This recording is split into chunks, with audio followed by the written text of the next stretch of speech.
Welcome to What If Sleep Storian, soft-spoken tales to slow the day's thoughts and carry you toward peaceful sleep. Before we begin, tell me where in the world you're listening from tonight, and, if you wish, what's on your mind. I read every note and love keeping quiet company across distances. If this brings you peace, a like and subscribe help me make more nightbound stories. Now, settle in, get comfortable, and breathe with me as we begin. The morning dew clung to the greenhouse glass like tiny pearls, each droplet catching the first light of dawn as it crept across the Provençal hills. Marcel Dubois pressed his weathered palm against the cool iron handle, feeling the familiar resistance before it gave way with a soft click. The scent hit him immediately, not the usual symphony of orchids and jasmine that greeted him each morning at Chateau de Florenne, but something else. Something is wrong. His nostrils flared at an underlying sweetness, cloying and unfamiliar, like overripe fruit left too long in the sun. Strange, he thought.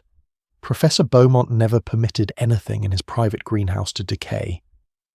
The estate of Chateau de Florenne sprawled across 30 hectares of the finest land in Provence, its gardens a living testament to 3 centuries of botanical obsession. Here, where the maritime Alps cast their morning shadows across fields of lavender, the Beaumont family had cultivated paradise. But paradise, as Marcel's grandmother used to say while crossing herself, always had its serpents.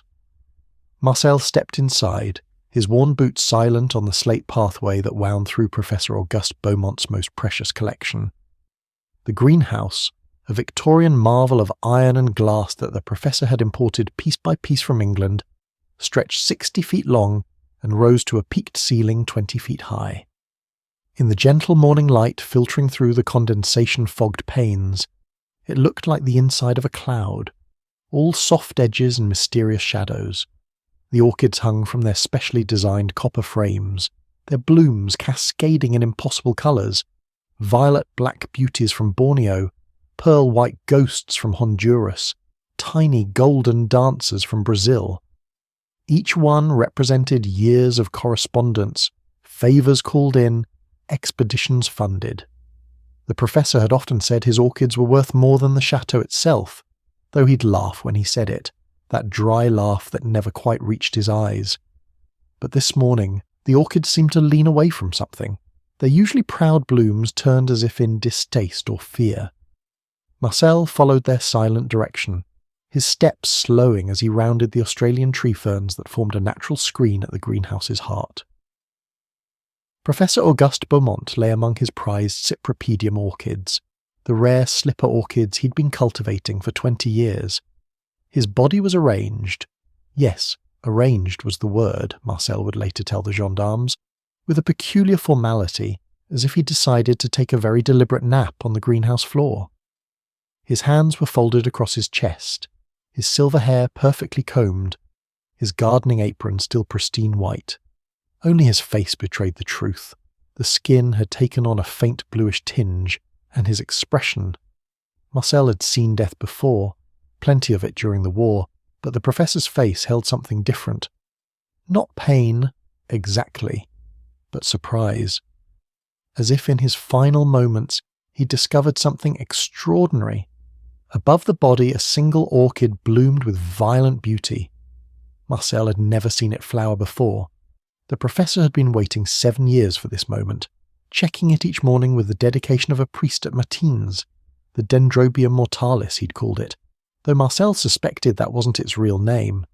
The professor had a fondness for dramatic Latin names, especially for the plants he wanted to keep secret.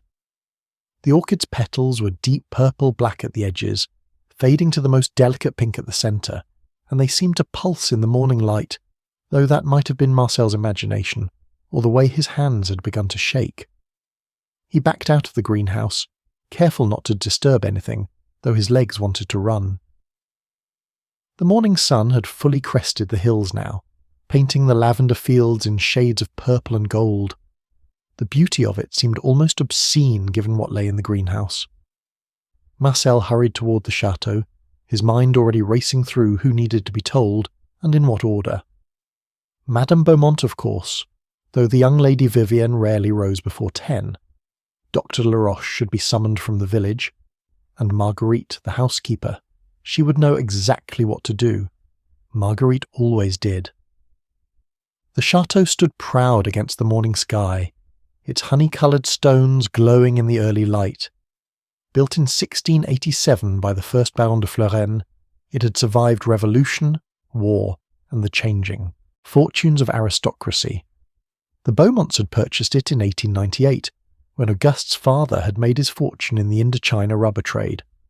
They'd spent the subsequent decades transforming the grounds into a botanical paradise that drew visitors from across Europe at least until the war, when the gardens had been left to run wild and the family had fled to Switzerland.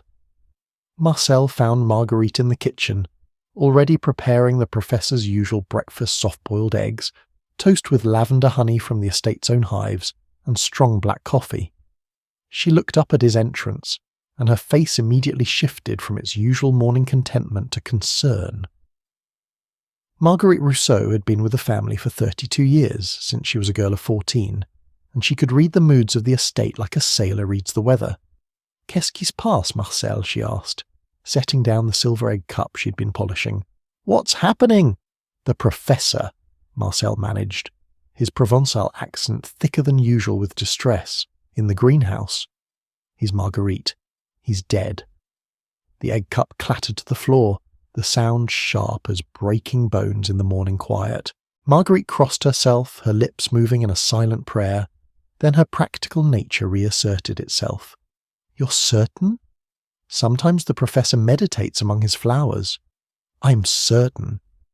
Marcel's voice was steadier now. "We need to send for Dr. Laroche, and someone must tell Madame." Marguerite nodded, already reaching for her ring of keys, the symbol of her authority in the household. "I'll wake Lady Vivienne myself. You send young Pierre for the doctor, tell him to take the motorcycle, it's faster than the bicycle. And Marcel." She paused, her dark eyes serious. "Don't let anyone else into that greenhouse, not until the doctor arrives." As Marcel departed, Marguerite stood alone in the kitchen for a moment, listening to the familiar sounds of the chateau waking, the creak of old wood expanding in the warmth, the distant cooing of doves in the dovecote, the whisper of wind through the open window carrying the scent of rosemary and thyme from the kitchen gardens. How strange, she thought, that the world should continue on as if nothing had changed, when everything had. She climbed the marble staircase to the family quarters, her footsteps muffled by the Persian runner that Lady Vivienne had insisted on installing last year. The younger Madame Beaumont had brought many changes to Château de Florenne in the 3 years since her marriage to the professor, some welcome, others less so. At 28, she was 34 years younger than her husband, a fact that had set tongues wagging from here to Nice when their engagement was announced. Marguerite knocked softly at the door to Lady Vivienne's suite. She kept her own rooms, another modern arrangement that had raised the eyebrows, and entered when she heard a drowsy entree. The room was a study in pale blues and creams, like the inside of a robin's egg. Lady Vivienne was sitting up in bed, her auburn hair tumbled around her shoulders, a book open on her lap. She often read late into the night, unable to match her husband's early-to-bed, early-to-rise routine. "Marguerite? You look troubled. What is it?" Her French held just a trace of an English accent. She'd been born in London, though she'd lived in France since she was 18. "Madame, I'm afraid I have terrible news. The professor. There's been an accident in the greenhouse." Lady Vivienne's face went very still, the kind of stillness that Marguerite recognised as someone processing something too large to immediately comprehend. "An accident? Is he hurt?" "He's dead, madame." Marcel found him this morning. The book slipped from Lady Vivienne's fingers, its pages fluttering like dying moths as it fell. "Dead? But he was perfectly well at dinner last night. We discussed the orchid, the one that was about to bloom. He was so excited." Her voice trailed off, and she pressed her fingers to her temples. "I must dress. Has anyone summoned Henri? Dr. Laroche, I mean." "Marcel has sent for him, madam." "Good. Good." Lady Vivienne swung her legs out of bed, then paused. Marguerite, where exactly did Marcel find him? In the private greenhouse, madam. Among the orchids, something flickered across Lady Vivian's face, not quite fear, but perhaps recognition. The orchids, she repeated softly. Of course. He would want to be among his orchids. She looked up at Marguerite with eyes that seemed suddenly very young. Did he suffer, do you think? I couldn't say, madame. We must wait for the doctor. As Marguerite helped Lady Vivian dress, she chose a simple, black day dress, as if already in mourning. They could hear the sound of the motorcycle roaring to life in the courtyard below. Pierre, the undergardener's son, would make good time to the village. Dr. Henri Laroche lived in a pleasant house on the square, close enough to the fountain that he could hear it splash from his study window. He'd been the Beaumont family physician for 15 years, and more than that, he'd been Auguste's friend. They'd shared a passion for botany, though Henri's interest ran more toward the medicinal properties of plants than their aesthetic beauty. The sun climbed higher, warming the ancient stones of the chateau and drawing the scent from the gardens like a perfumer drawing essence from flowers. The estate was fully awake now, the gardening staff arriving for their morning duties, the cook beginning preparations for lunch, the maids opening windows to let in the sweet morning air. None of them yet knew that their carefully ordered world had shifted on its axis. Dr. Laroche arrived within the hour, his medical bag in one hand and his face grave. He was a tall, thin man in his 50s, with prematurely white hair that made him look like a character from a fairy tale, the wise counsellor perhaps, or the kindly magician. He greeted Lady Vivian with a brief embrace, the kind permitted between old friends in times of crisis. "Vivian, my dear, I'm so sorry. Where is he? In the greenhouse. Marcel can show you." She hesitated. "Henri, he was perfectly well last night. We dined together, discussed his work. How can he simply be dead?" "Let me examine him first," Dr. Laroche said gently. "Then perhaps we'll have answers." Marcel led the doctor through the gardens, past the geometric patterns of the French parterre, where boxwood hedges formed intricate designs, filled with white gravel and punctuated by conical yews. Past the English garden with its seemingly wild abundance of roses, delphiniums and hollyhocks. Past the Mediterranean garden where olive trees cast dappled shadows over cushions of lavender and santolina. The journey to the private greenhouse was a tour through the professor's life work, each section representing a different period of his botanical obsessions. The greenhouse door stood open as Marcel had left it. That strange, sweet smell had grown stronger in the warming air, and Dr. Laroche paused at the threshold, his nostrils flaring. "What is that scent?" he asked. "I don't know, doctor." "It was here when I arrived this morning. It's not normal. They found the professor exactly as Marcel had left him, still arranged in that formal repose among his orchids." Dr. Laroche knelt beside the body, his long fingers checking for any signs of life, though it was clearly far too late. He examined the eyes, the fingernails, the lips. He smelled the mouth. A strange thing to do, Marcel thought, but doctors had their ways. "How long has that orchid been in bloom?" Dr. Laroche asked suddenly, pointing to the spectacular Dendrobium mortalis hanging above the body. "I don't know, doctor. It wasn't yesterday evening when I did my final rounds. The professor, he was waiting for it to bloom for years. He said it only flowered once a decade, and only under very specific conditions." Dr. Laroche stood slowly, his expression troubled. "Marcel, I need you to do something for me. Don't let anyone else in here. No one at all. I need to make a telephone call." "To the gendarmes?" "Eventually, yes. But first I need to call a colleague. Someone with very particular expertise." He looked once more at the blooming orchid, its petals seeming to pulse in the morning light. "I think we may need Hercule Poirot." The afternoon sun had turned the limestone dust of the drive into a shimmer of gold when the taxi from Nice pulled up to Château de Fleurane. Hercule Poirot emerged with his characteristic precision, first one polished shoe, then the other, his movements as carefully orchestrated as a ballet. He stood for a moment, his egg-shaped head tilted slightly as he took in the scene before him, the honey-coloured chateau drowsing in the heat, the garden spreading in all directions like a botanical map of the world, the mountains rising blue and hazy in the distance. Mais c'est magnifique, he murmured to himself, adjusting his bow tie with delicate fingers. The beauty of the place was undeniable, but Poirot's keen eyes had already noticed the small signs of distress. A gardener's abandoned wheelbarrow in the middle of the path, curtains drawn in several windows despite the lovely day, the fountain in the courtyard running but untended, its basin beginning to overflow. Dr. Henri Laroche hurried down the front steps to greet him, his white hair catching the sunlight like spun silver. "Monsieur Poirot, thank you for coming so quickly. When I telephoned, I hardly dared to hope you would be able to leave your holiday in Antibes. But naturally, when you mentioned the peculiar circumstances, how could Poirot resist?" The detective's voice carried its familiar blend of vanity and genuine interest. "A celebrated botanist dead among his orchids, and you suspect— What exactly do you suspect, mon cher docteur?" Dr. Laroche glanced around, though they were quite alone in the courtyard.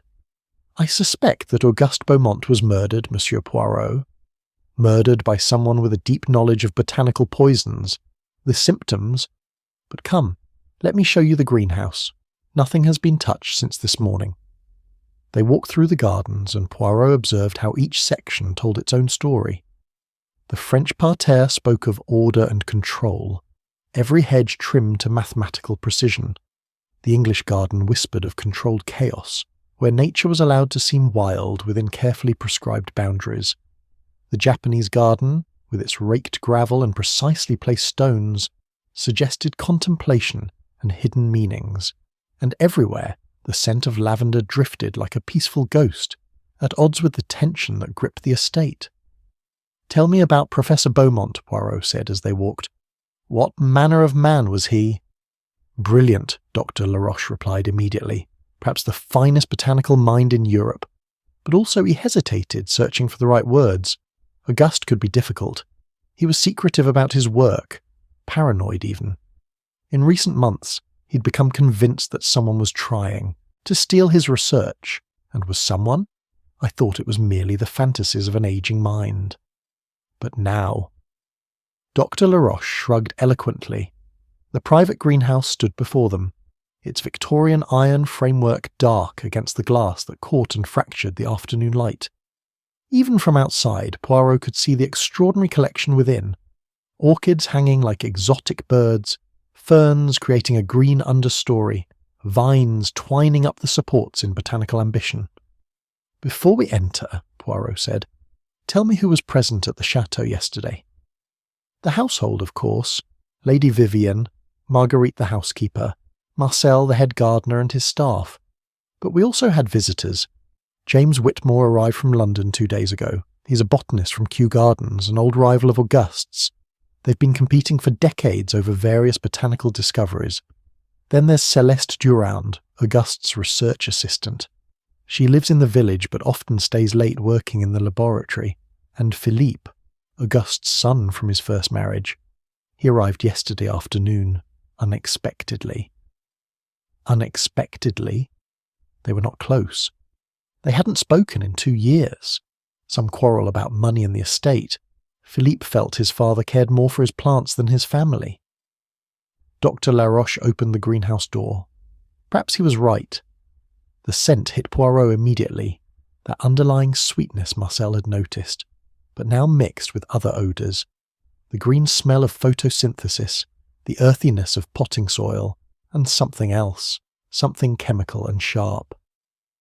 Poirot's nose, sensitive as a sommelier's palate, detected layers of scent like an olfactory symphony.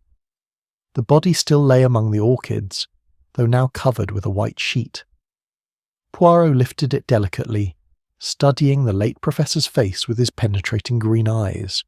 The expression of surprise Dr. Laroche had mentioned was indeed present, but Poirot saw something more, a kind of wonder, as if Beaumont had died while experiencing a revelation. "You see the cyanosis?" Dr. Laroche pointed to the bluish tinge of the skin, classic sign of oxygen deprivation, but no marks of strangulation, no signs of struggle. "And this magnificent orchid above him?" Poirot gazed up at the Dendrobium mortalis, its purple-black petals seeming to absorb light rather than reflect it. It bloomed last night. According to Marcel, it wasn't flowering at 10 o'clock when he did his final rounds. By 7 this morning, when he found the body, it was in full bloom. Poirot produced his small magnifying glass and examined the orchid closely, careful not to touch it. Most interesting. Do you see these tiny specks on the petals? Like dust, but iridescent. Pollen, surely. Perhaps. Or perhaps something more exotic. Poirot moved around the body in a slow circle, his eyes taking in every detail. The arrangement of tools on the nearby potting bench, the watering can placed precisely on its marked spot, the journal left open on a stand. He paused at the journal, reading the last entry without touching the pages. "Tonight she blooms at last," he read aloud. 7 years of waiting, of careful temperature control, of replicating the exact conditions of her native habitat. The Dendrobium mortalis will finally reveal her secrets. I have dismissed everyone early. This moment belongs to me alone. The writing stops there. A voice from the doorway made them both turn. I told him not to stay alone with that thing. Lady Vivian Beaumont stood silhouetted against the bright afternoon, now dressed in a black silk dress that made her pale skin seem luminous. Her auburn hair was pinned up, revealing a long, elegant neck that Poirot noted would have been fashionable in any era. "Madame," Poirot bowed slightly, "I am Hercule Poirot.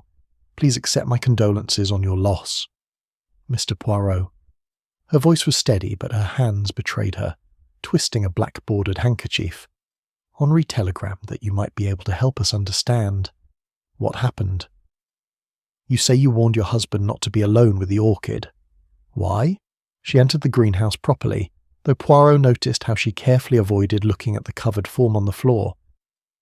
"That orchid arrived 3 months ago from a collector in Venezuela. The man who sent it, he died shortly after shipping it. His letter said it was the find of a lifetime, but also warned that local tribes considered it cursed. They called it the flower that breathes death."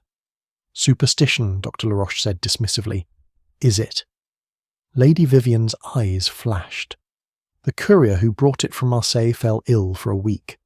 The undergardener who helped transplant it developed a mysterious rash, and now she gestured helplessly at the sheet. "Your husband did not share these concerns?" Poirot asked. "Auguste didn't believe in curses. He believed in science, in classification, in understanding. He said every plant's danger could be catalogued and controlled." She laughed bitterly. "He kept a journal of toxic plants, you know, had a whole section of the garden devoted to them. He called it his pharmacy of death, though he meant it as a joke. Is this section accessible to everyone?" "Oh no, it's kept locked. Auguste had the only key, though." She paused, thinking. "Though I suppose someone clever could have climbed the wall. It's only 6 feet high."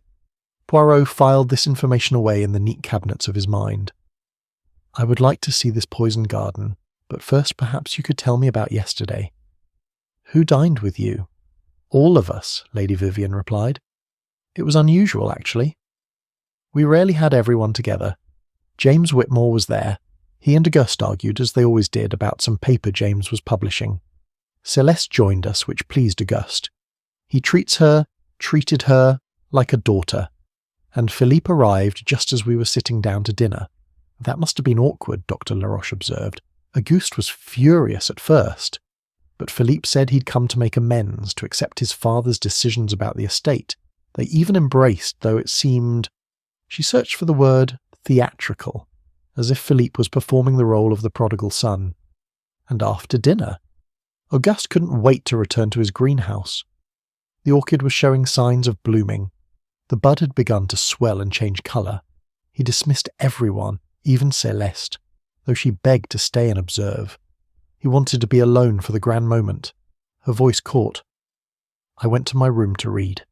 I never saw him again." Poirot nodded thoughtfully. "Tell me, madame, did your husband have any enemies? Competitors? Rivals? People he'd offended with his arrogance?" "Yes, plenty. But enemies who would kill him? I don't know," though she hesitated. "Yes." Last month we received a letter. Anonymous. It said that Auguste's research into extracting compounds from rare plants was dangerous, that he was meddling with things better left alone. It quoted Ecclesiastes, "He that increaseth knowledge increaseth sorrow."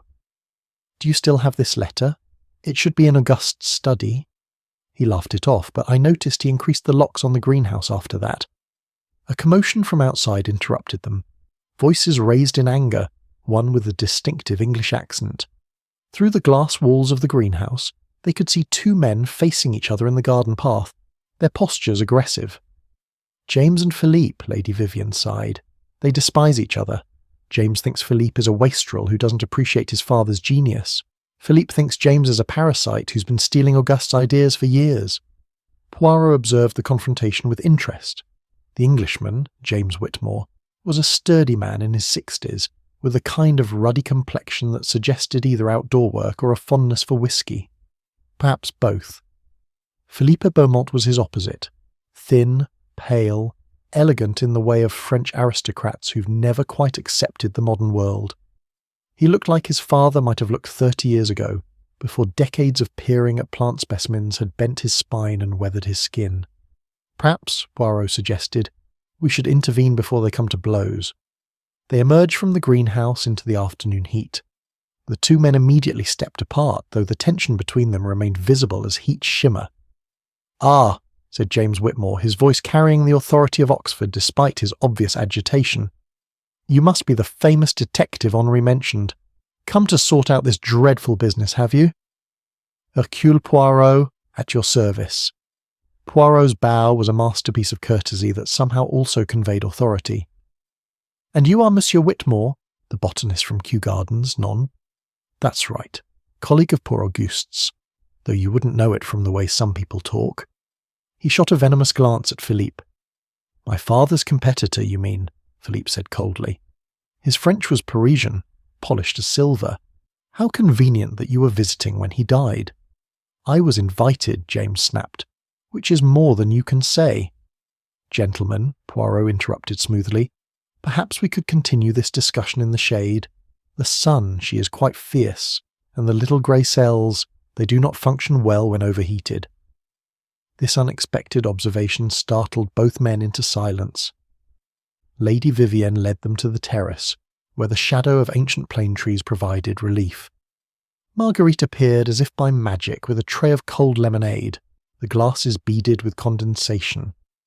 As Poirot sipped his lemonade perfectly balanced between tart and sweet, with just a hint of lavender, he observed the dynamics of the group. Lady Vivienne sat slightly apart, the grieving widow yet somehow not entirely devastated. Dr. Laroche hovered protectively near her. James Whitmore had claimed the largest chair, spreading himself as if to claim territory. Philippe remained standing, too agitated or too proud to sit. "Now then," Poirot began, "perhaps each of you could tell me when you last saw Professor Beaumont alive." The morning light filtered through the silk curtains of the Chateau's music room, where Poirot had arranged to conduct his interviews. He had chosen this room deliberately, neutral ground, away from both the greenhouse where death had bloomed and the study where the professor's presence still lingered like smoke. The walls were pale yellow, the colour of winter sunshine, and a pale grand piano stood in the corner like a patient listener.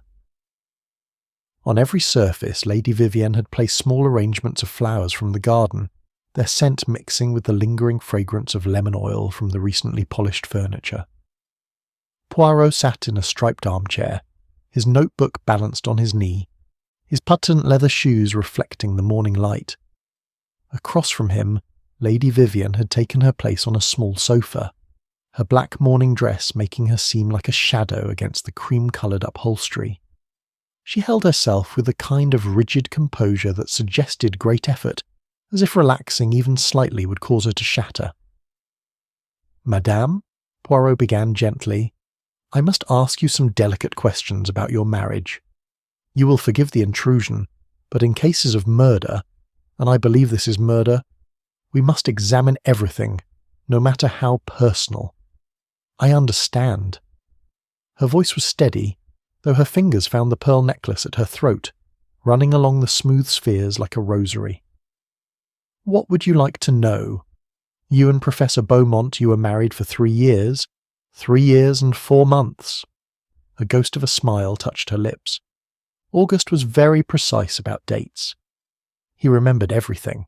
The day we met, our first conversation about Darwin's work on climbing plants, the moment he decided he loved me. And how did you meet? At a lecture at the Sorbonne. I was studying botanical illustration. My father was a painter, you see, and I inherited his eye for detail but preferred scientific subjects to landscapes.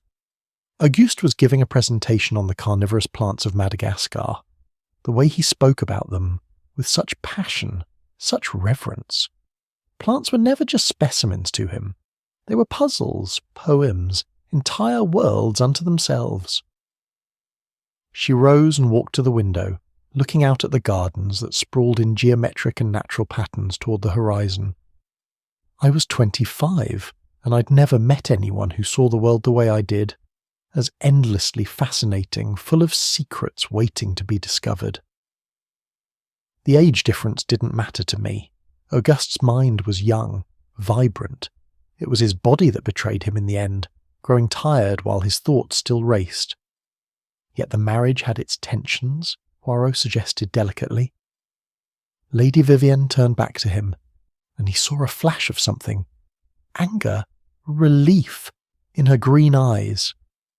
All marriages have tensions, Monsieur Poirot. Auguste could be difficult, obsessive. When he was working on something, the rest of the world ceased to exist.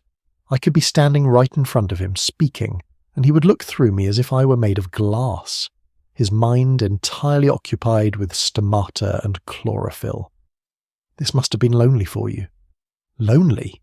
She considered the word, rolling it in her mouth like wine. Yes, I suppose it was.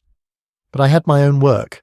I've been illustrating Auguste's discoveries, creating a comprehensive visual record of the garden specimens, and I had friends. The slight hesitation before friends did not escape Poirot's attention. Friends here in Provence? Yes. Dr. Laroche has been very kind, helping me understand the medicinal properties of the plants I draw. And there's an artist's colony in the village. Painters, writers, even a sculptor from Rome. They meet twice a week at the cafe by the fountain. Auguste didn't approve. He said they filled my head with bohemian nonsense. But I needed something beyond the greenhouse and the garden. Did your husband know about these meetings? He knew I went to the village. Whether he knew or cared what I did there, she shrugged. A peculiarly French gesture that suggested volumes. Auguste noticed what he wanted to notice. Last month, for instance, he discovered that someone had been in his poison garden a footprint in the bed of the belladonna, a branch broken on the angel's trumpet. He spent 3 days investigating, questioning every gardener, examining every shoe on the estate. But he never noticed that I'd redecorated this entire room, or that I'd been crying for a week after my mother's letter arrived telling me she was ill. Poirot made a small note in his book. The poison garden tell me more about this. It seems an unusual hobby, even for a botanist. Auguste said it was essential for any serious botanical collection. To understand life, one must understand death, he used to say. The garden has plants from all over the world, hemlock that killed Socrates, wolfsbane from the Alps, manchineel from the Caribbean whose sap can blind you. He kept detailed notes on each one, their toxic compounds, their symptoms, their antidotes if any existed, and only he had access, supposedly. But as I mentioned, someone had been inside last month. Auguste was furious but could never determine who. He had the locks changed, added another foot to the wall's height. He even talked about installing electric lights, though I talked him out of that. Can you imagine? It would have ruined the aesthetic of the entire estate. A knock at the door interrupted them, and Marguerite entered with a tea tray. The housekeeper's face was composed, but Poirot noticed the redness around her eyes, the slight tremor in her hands as she set down the Limoges china. "Marguerite," Poirot said kindly, "you have been with the family for many years." 32 years, monsieur, since I was 14. She straightened, her keys jangling at her waist. I came when the old professor was still alive, Auguste's father. I've seen Auguste grow from a young man into what he became. And what did he become? Poirot asked gently. Marguerite glanced at Lady Vivian, who nodded permission. He became consumed, monsieur. By his work, his plants, his need to discover something that would make him immortal in the scientific world. The young Auguste I knew, he loved beauty for its own sake. The older Auguste, he loved power. The power to understand, to control, to possess. You speak of him with disappointment. With sadness, monsieur. He was not a bad man, but he lost his way. And now... She crossed herself. Now he's found the ultimate mystery, hasn't he? The one we all must face.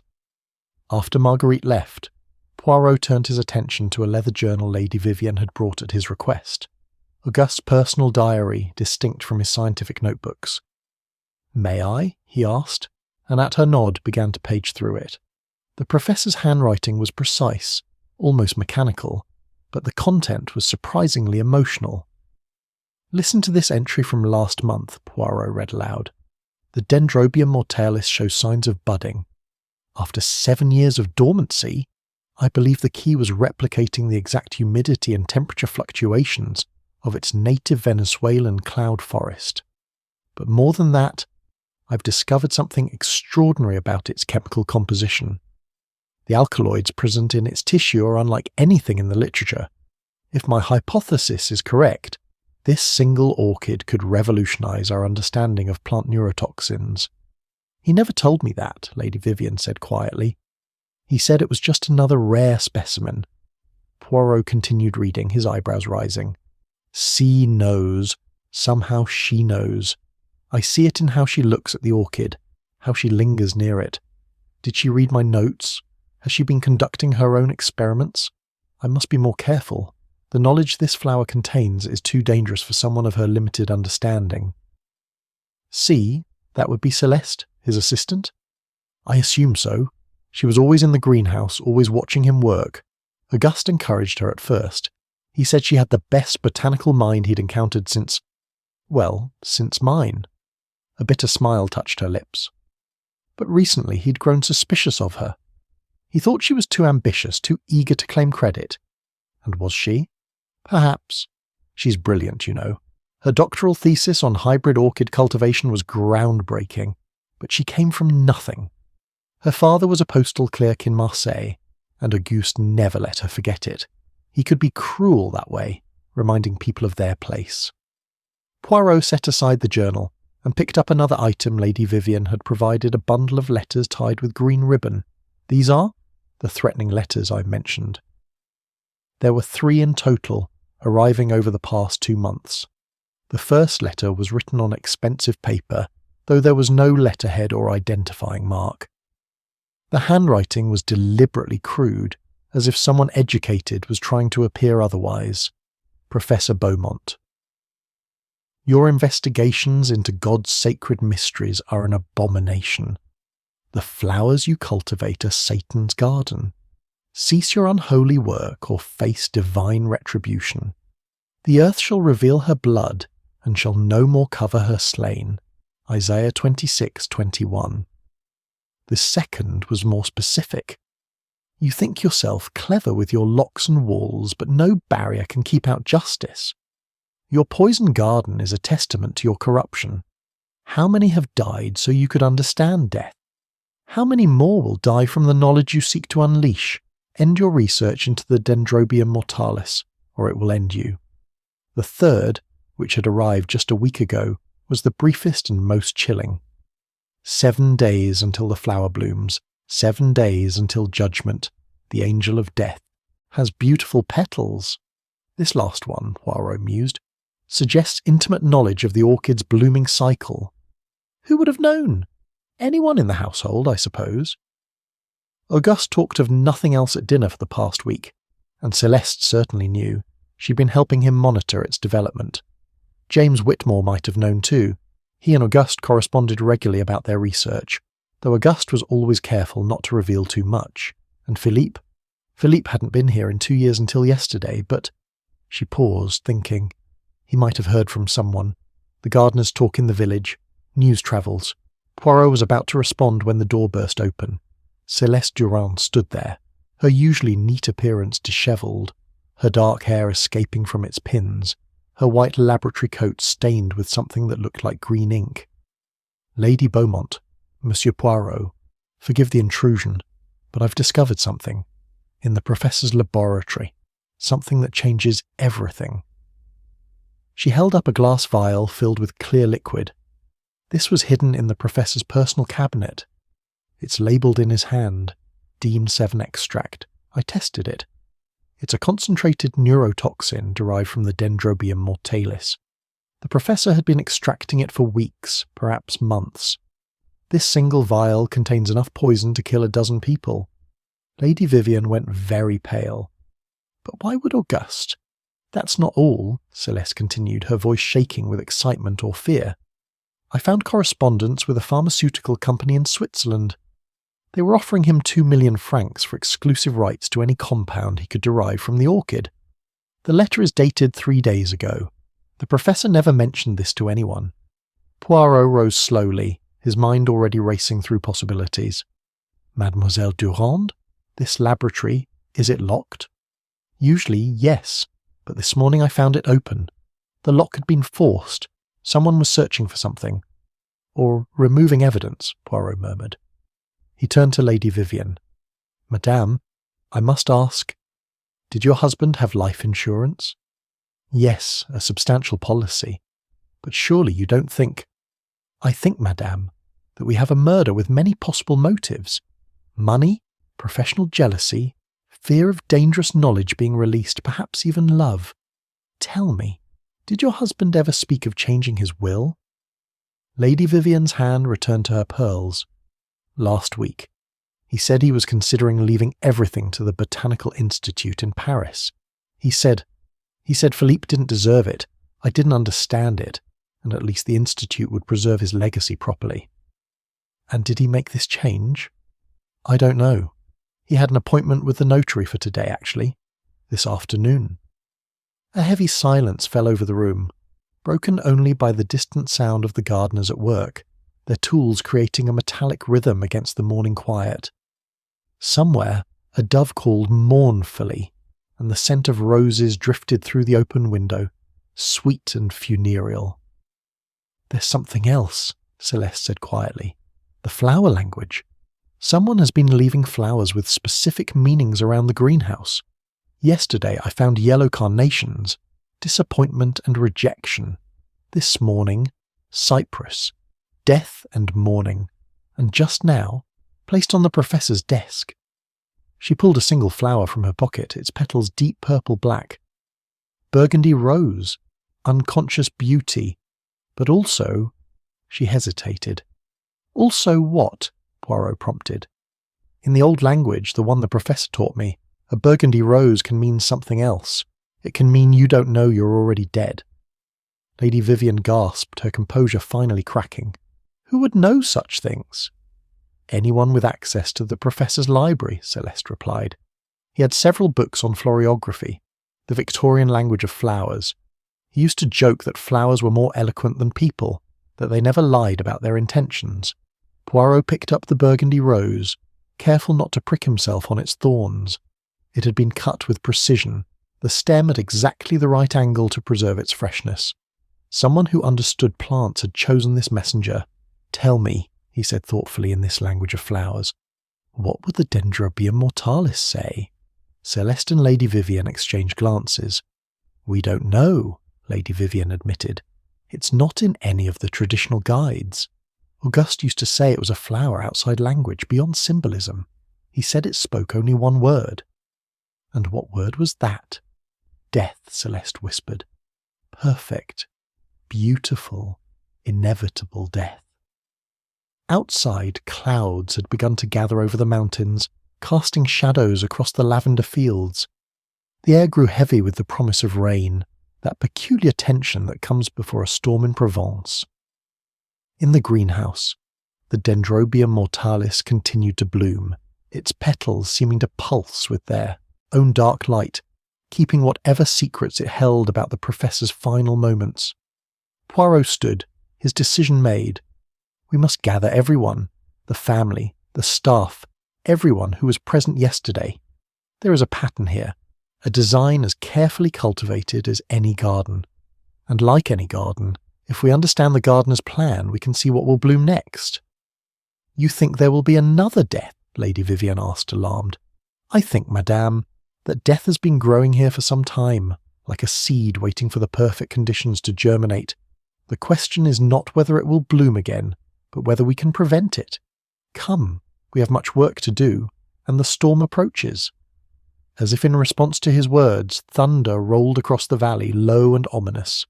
In the greenhouse, unseen by anyone, a second bud on the Dendrobium mortalis began, ever so slowly, to open. The morning mist clung to the valleys of Provence like a memory reluctant to fade, and Hercule Poirot stood at the window of the chateau's library, watching it slowly dissipate under the rising sun. He had risen early, unable to sleep despite the comfort of his guest room with its lavender-scented sheets and view of the mountains. His little grey cells, as he liked to call them, had been working through the night, arranging and rearranging the facts like a gardener planning beds for spring planting. The library of Château de Floraine was a testament to 3 generations of botanical obsession. Floor-to-ceiling shelves held volumes in French, English, Latin, and German. Everything from medieval herbals with hand-painted illustrations to the latest journals from botanical societies across Europe. The air smelled of old paper, leather, and the faint sweetness of pressed flowers that marked many of the pages. Poirot had already spent 2 hours examining the professor's collection on poisonous plants. The books showed signs of frequent use, margins filled with notes in Beaumont's precise hand, pages marked with strips of ribbon, certain passages underlined so forcefully the pen had nearly torn through the paper. One volume in particular had caught his attention, The Hidden History of Château de Floraine, by Auguste Beaumont's own grandfather, published privately in 1889. Ah, Monsieur Poirot, you found the family skeleton. Philippe Beaumont stood in the doorway, dressed in a charcoal suit that emphasized his pallor. In the morning light, his resemblance to his father was even more pronounced. The same sharp cheekbones, the same intelligent eyes, though Philippe's held a bitterness that aged him beyond his 35 years. "Skeleton, monsieur?" Poirot inquired, though he had already read the relevant passages. The Beaumont family curse, some call it, though father preferred to call it an unfortunate pattern of gardening accidents. Philippe moved to the sideboard where Marguerite had left coffee and croissants. His hand shook slightly as he poured. "May I offer you some coffee?" "No." "Very well. You've read about 1888, I suppose?" "The death of your great-great-uncle, yes. Found dead in the greenhouse among the orchids. Most curious." Philippe laughed, a sound like winter wind through bare branches. Curious is one word for it. Etienne Beaumont, the family's first great botanist. He'd just returned from an expedition to Borneo with a collection of rare orchids. One morning the gardener found him dead, surrounded by his new acquisitions. The official cause was heart failure, but the family whispered about other things. What kinds of things? That he'd been murdered by his brother, my great-grandfather, who inherited everything. That he'd discovered something in Borneo, some secret about orchids that was too dangerous to be known. That the flowers themselves had killed him. Philippe sipped his coffee, grimacing at its bitterness. Father was fascinated by the story. He spent years trying to track down Etienne's expedition notes, but they'd vanished along with most of his orchid collection. All except one specimen that was thought to be lost until, Poirot prompted. Until 3 months ago, when father received a package from Venezuela. Inside was an orchid, along with a letter claiming it was descended from Etienne's original Dendrobium mortalis. The sender said he'd found it growing in a private collection in Caracas, traced its provenance back to Borneo, to the expedition that killed Etienne. Poirot's eyebrows rose like punctuation marks, and this sender, dead within a week of mailing the package. Spider bite, they said, though what kind of spider was never determined. Philippe set down his cup with enough force to rattle the saucer. "Don't you see the pattern? Etienne died in 1888.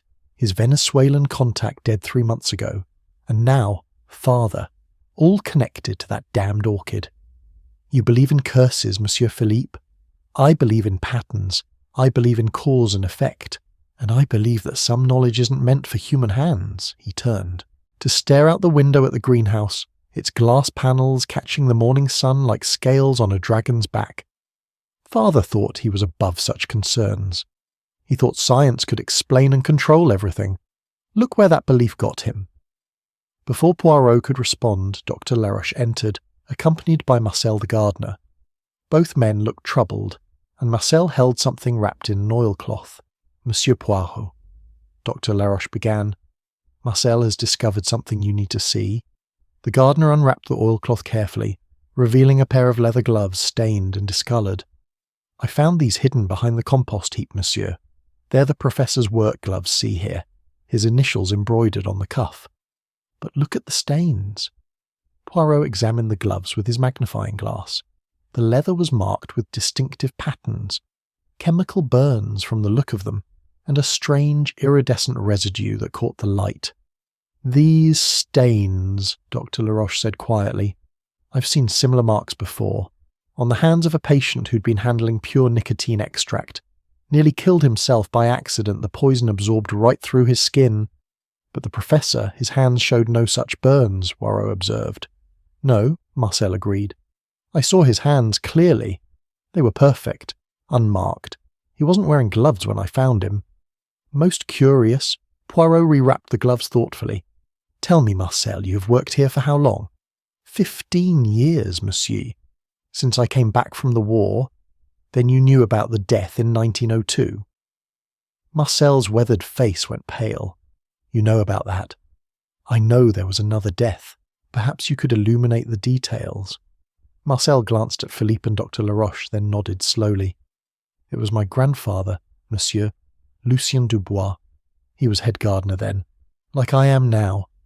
One night he was found in the greenhouse, dead. They said he'd been stealing cuttings to sell, that he'd accidentally poisoned himself with plant sap. But my grandmother, she never believed it. What did she believe? That he'd discovered something he shouldn't have. The night he died, he'd told her he needed to check something in the old records, something about the original garden plans. He said the Beaumonts had buried something in the garden, something that explained their fortune. Philippe made a dismissive sound. Peasant superstition. Is it? Marcel's usual deference vanished, replaced by old anger. Your family's wealth appeared suddenly in the 1890s. Your great-grandfather claimed it came from rubber plantations in Indochina, but my grandmother knew the accounts. There were no plantations, not at first. The money came from somewhere else. That's enough, Philippe snapped. But Poirot raised a hand. No, let him speak. The truth is, she has waited long enough to bloom. No, Marcel continued, his voice stronger now. My grandmother kept my grandfather's journal. He'd written about finding documents in the chateau's archives, bills of sale for rare orchids, but the prices were impossible. Thousands of francs for single plants, all paid by mysterious buyers who were never named. He thought the orchid trade was a cover for something else. Opium, Dr. Laroche said suddenly. All eyes turned to him.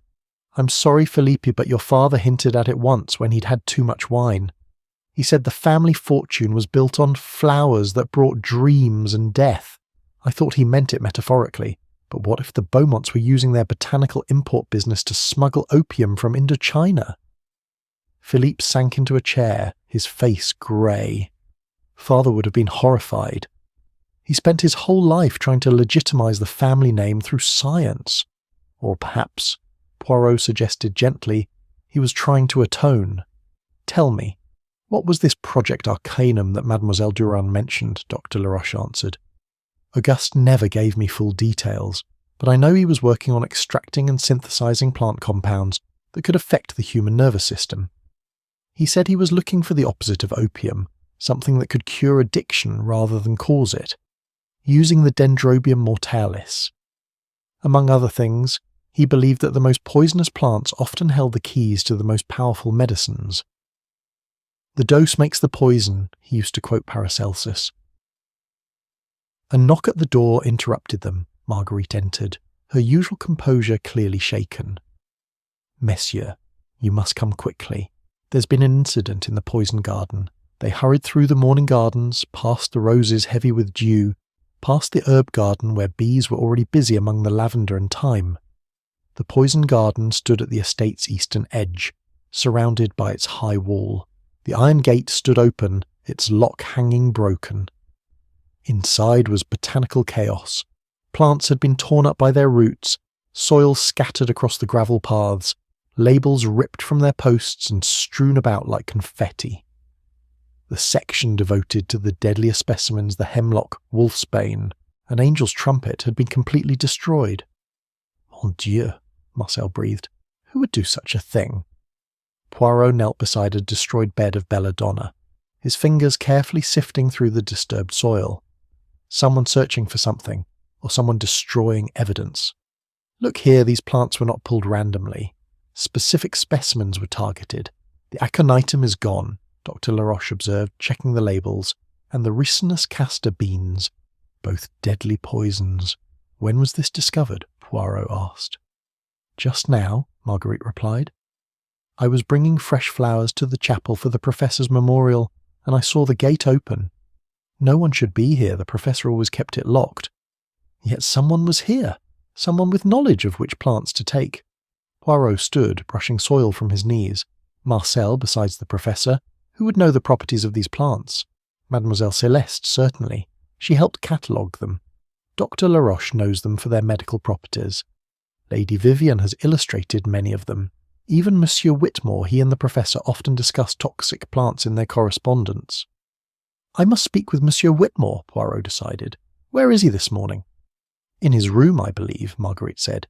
"He took breakfast on a tray, said he was working on urgent correspondence." They found James Whitmore not in his room but in the professor's study, rifling through papers with desperate energy. He looked up at their entrance, his face flushed with guilt and defiance. "Before you ask," he said, straightening his vest with dignity, "I have every right to be here. Auguste owed me these notes. They're based on my theoretical work, my decades of research into alkaloid synthesis." "So you simply took them?" Poirot inquired mildly. "I'm protecting them." "Someone destroyed the poison garden last night." "Yes. I saw it from my window around 3 a.m. I couldn't sleep, went to the window for air and saw a figure moving through the gardens with a lantern. By the time I dressed and got outside, they were gone." "You saw this person? Can you describe them?" "Just a shadow, really. But tall, moving quickly. They knew exactly where they were going." Whitmore sank into the professor's chair, suddenly looking at every one of his 63 years. "You don't understand. Auguste and I were racing towards something extraordinary, a compound that could neutralize nearly any plant-based poison.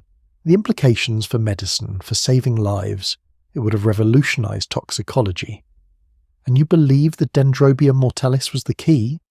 "Auguste did. He'd isolated something from it, something unique. He was going to present it at the International Botanical Congress next month. It would have made him immortal in the scientific community. Or perhaps," Poirot suggested, "it made him mortal in the most literal sense." Before Whitmore could respond, Celeste burst into the study. Her laboratory coat splattered with something that looked like plant sap. "The orchid," she gasped.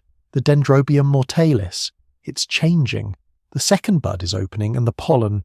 Monsieur Poirot, the pollen is spreading through the greenhouse like smoke. I've had to seal the doors." "Seal them?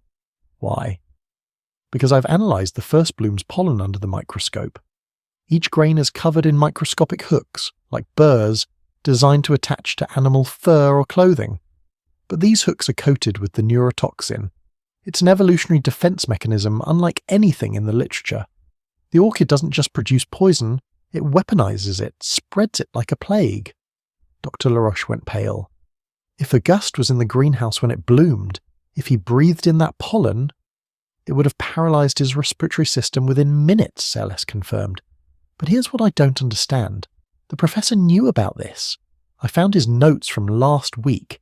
He'd observed the pollen structure, understood its danger. He even wrote about needing to wear protective equipment when the flower bloomed." Yet he was found with no such protection, Poirot mused. Most interesting. Tell me, mademoiselle, this second bloom, is it usual for the orchid to flower twice? According to the literature, it's impossible. The Dendrobia mortalis blooms once a decade, then goes dormant. But something has triggered its stress, perhaps. Or she hesitated. Or someone has been feeding it something. I found traces of a growth stimulant in the soil, something to force rapid blooming. But why would anyone want more of these deadly flowers? Poirot was about to answer when a scream echoed through the chateau. They rushed toward the sound, finding Lady Vivian in the morning room, standing frozen before the French doors that open onto the terrace. There, arranged on the stone table where they'd taken tea yesterday, was a grotesque bouquet, the missing poisonous plants from the garden, arranged with artistic precision. And at the centre, like a dark heart, was a photograph.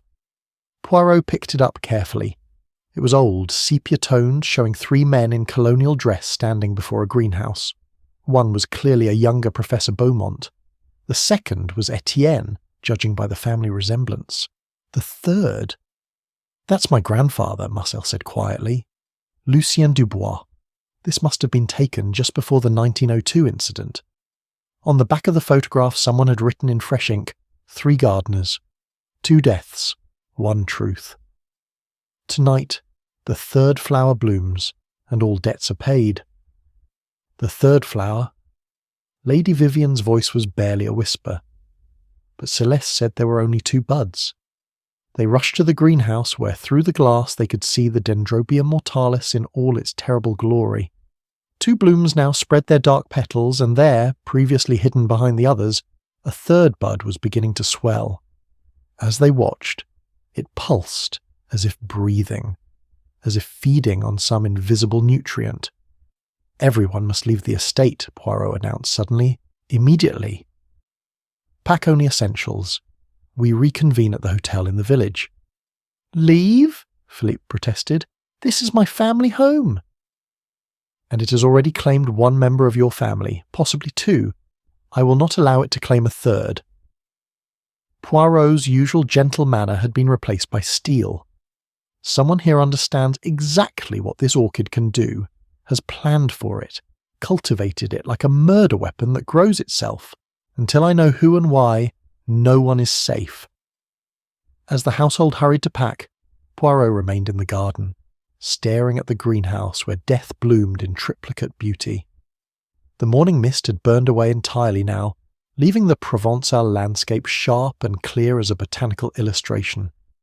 Somewhere in this garden of secrets, among the beauty and the poison, was the truth. And like any perennial, Poirot knew, the truth would insist on coming to light, no matter how deeply it had been buried.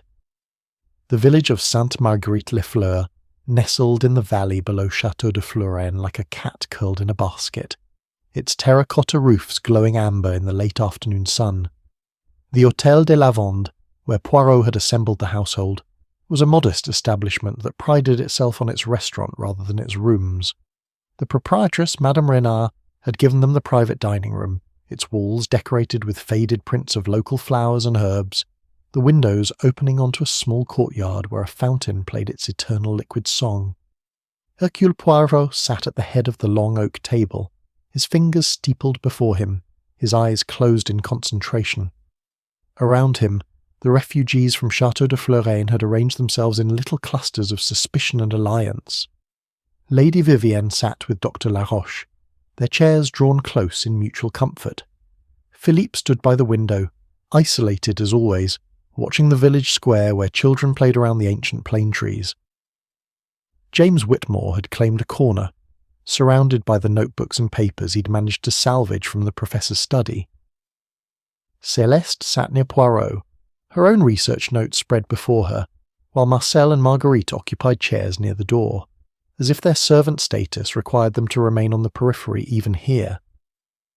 "Mes amis," Poirot began, opening his eyes. "We find ourselves in a most unusual situation, a murder weapon that continues to bloom, a house we cannot safely inhabit, and a mystery that reaches back through generations. But now, perhaps, we can see the pattern clearly, like looking at a garden from above rather than walking its paths. He produced the photograph they'd found that morning, placing it in the centre of the table. 3 men, 2 deaths, decades apart. And now, a third death that connects them all. But to understand the present, we must fully excavate the past. Marguerite, you knew the professor longest. Tell us about the poison garden. When was it truly established? Marguerite shifted uncomfortably, her keys jingling at her waist. The old Professor Auguste's father started it in 1903, the year after Lucien Dubois died. He said it was for scientific study, but my mother, who worked here then, said it was more like a monument. Or a warning. A warning against what? Lady Vivian asked. Against curiosity, madame. Against digging too deep into family soil. Marguerite's weathered hands twisted in her lap. My mother told me that after Lucien died, the old professor burned many papers, destroyed an entire greenhouse of orchids. He kept only the poison garden, and he would walk there every evening as if doing penance. Or guarding something, Philippe said quietly. I remember grandfather in his last years. He would stand at my bedroom window, which overlooked the poison garden, watching it for hours. Once, when I was maybe 7, I asked him what he was looking for. He said, "The past, my boy. I'm watching to make sure it stays buried." Dr. Laroche cleared his throat. There's something I should tell you all. Last month, Auguste asked me to run some tests, not on plants, but on soil samples from various parts of the garden. He was particularly interested in the area beneath the poison garden. What kind of tests? Poirot leaned forward. Chemical analysis. Looking for unusual mineral deposits, signs of decomposition, foreign substances. Auguste said he was investigating the garden's history, trying to understand why certain plants thrived in specific locations. And what did you find? High levels of calcium and phosphates in the poison garden soil. Consistent with, he paused, choosing his words carefully, consistent with bone decomposition. Old bones from the mineral leaching patterns, perhaps 50 to 70 years old. A heavy silence fell over the room. Outside, the fountain continued its cheerful splashing, oblivious to the dark history being unearthed. You're saying there's a body buried under the poison garden? Lady Vivian's voice was barely a whisper. Possibly more than one, Dr. Laroche admitted. The phosphate levels were too high for a single burial. James Whitmore suddenly laughed, a harsh sound that made everyone turn. Oh, Auguste, you clever fool! You knew, didn't you? That's why you were so obsessed with that damned orchid.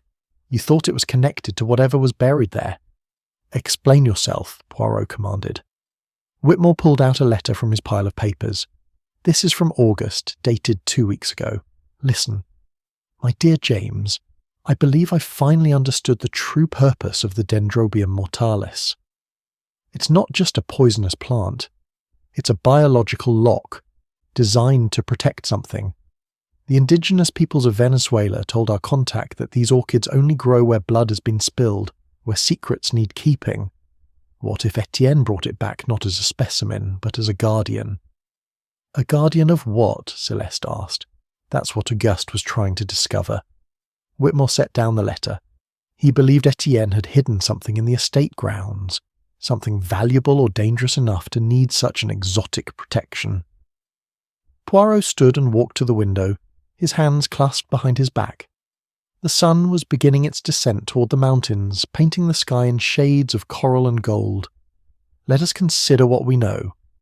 In 1888, Etienne Beaumont returned from Borneo with rare orchids and died mysteriously. In 1902, Lucien Dubois, investigating the family's sudden wealth, also died under suspicious circumstances. The poison garden was established the following year, possibly over burial sites. And now, over a century later, when Professor Beaumont begins investigating these old mysteries, he too is killed by the very orchid his ancestor brought home. You're suggesting the murders are connected across 130 years? Philippe sounded sceptical. I am suggesting, monsieur, that the past does not die. It waits, dormant like an orchid bulb, until the right conditions cause it to bloom again. Poirot turned back to the group. But we have a more immediate problem. Someone among us forced the Dendrobium mortalis to bloom multiple times. Someone destroyed the poison garden to retrieve specific plants. Someone is following a plan decades in the making. How do we know it's one of us? Lady Vivian protested. Anyone could have accessed the estate. No, madame. The knowledge required is too specific. The murderer knew exactly when the orchid would bloom, how to stimulate additional blooming, which plants to take from the poison garden. This is not an outsider. This is someone who has studied, planned, waited. Then we're not safe even here, Marcel said, his hand instinctively moving to protect Marguerite. On the contrary, Poirot assured him, here, away from the greenhouse and its deadly pollen, we are safer. But we must act quickly. Mademoiselle Durand, you said you sealed the greenhouse. How long will that containment hold? Celeste consulted her notes. The seals are good, but not perfect. The Victorian ironwork has gaps, and the pollen is extraordinarily fine. I'd estimate we have perhaps 18 hours before it begins to escape in dangerous quantities. Then we must solve this tonight. Poirot began to pace, his patent leather shoes clicking on the wooden floor. Let us examine each piece of evidence in the light of what we now know. First, the professor's gloves with the chemical burns. He was handling something caustic, yet his hands were unmarked. How is this possible? Someone else wore them, Philippe suggested. The killer wore father's gloves to handle the poison, then hid them. Perhaps. Or perhaps the professor wore them earlier for a different purpose, and someone moved them to confuse us. Second, the threatening letters with their biblical quotations. Dr. Laroche, are you familiar with the Bible? Reasonably so. I was raised Catholic, though I'm not practicing. Did anything about those quotations strike you as particular? Dr. Laroche thought for a moment. Actually, yes. They were all from the Old Testament, all about divine vengeance and buried sin. Very specific themes. And the handwriting, though disguised, showed certain medical characteristics, the way the letters E and C were formed. It's common among people who write prescriptions frequently. Interesting. Third, the destruction of the poison garden. Mademoiselle Durand, you catalogued these plants. What connected the ones that were taken? Celeste pulled out her inventory list. Aconitum napellus wolfsbane, Ricinus communis castor bean, Conium maculatum hemlock, Atropa belladonna deadly nightshade.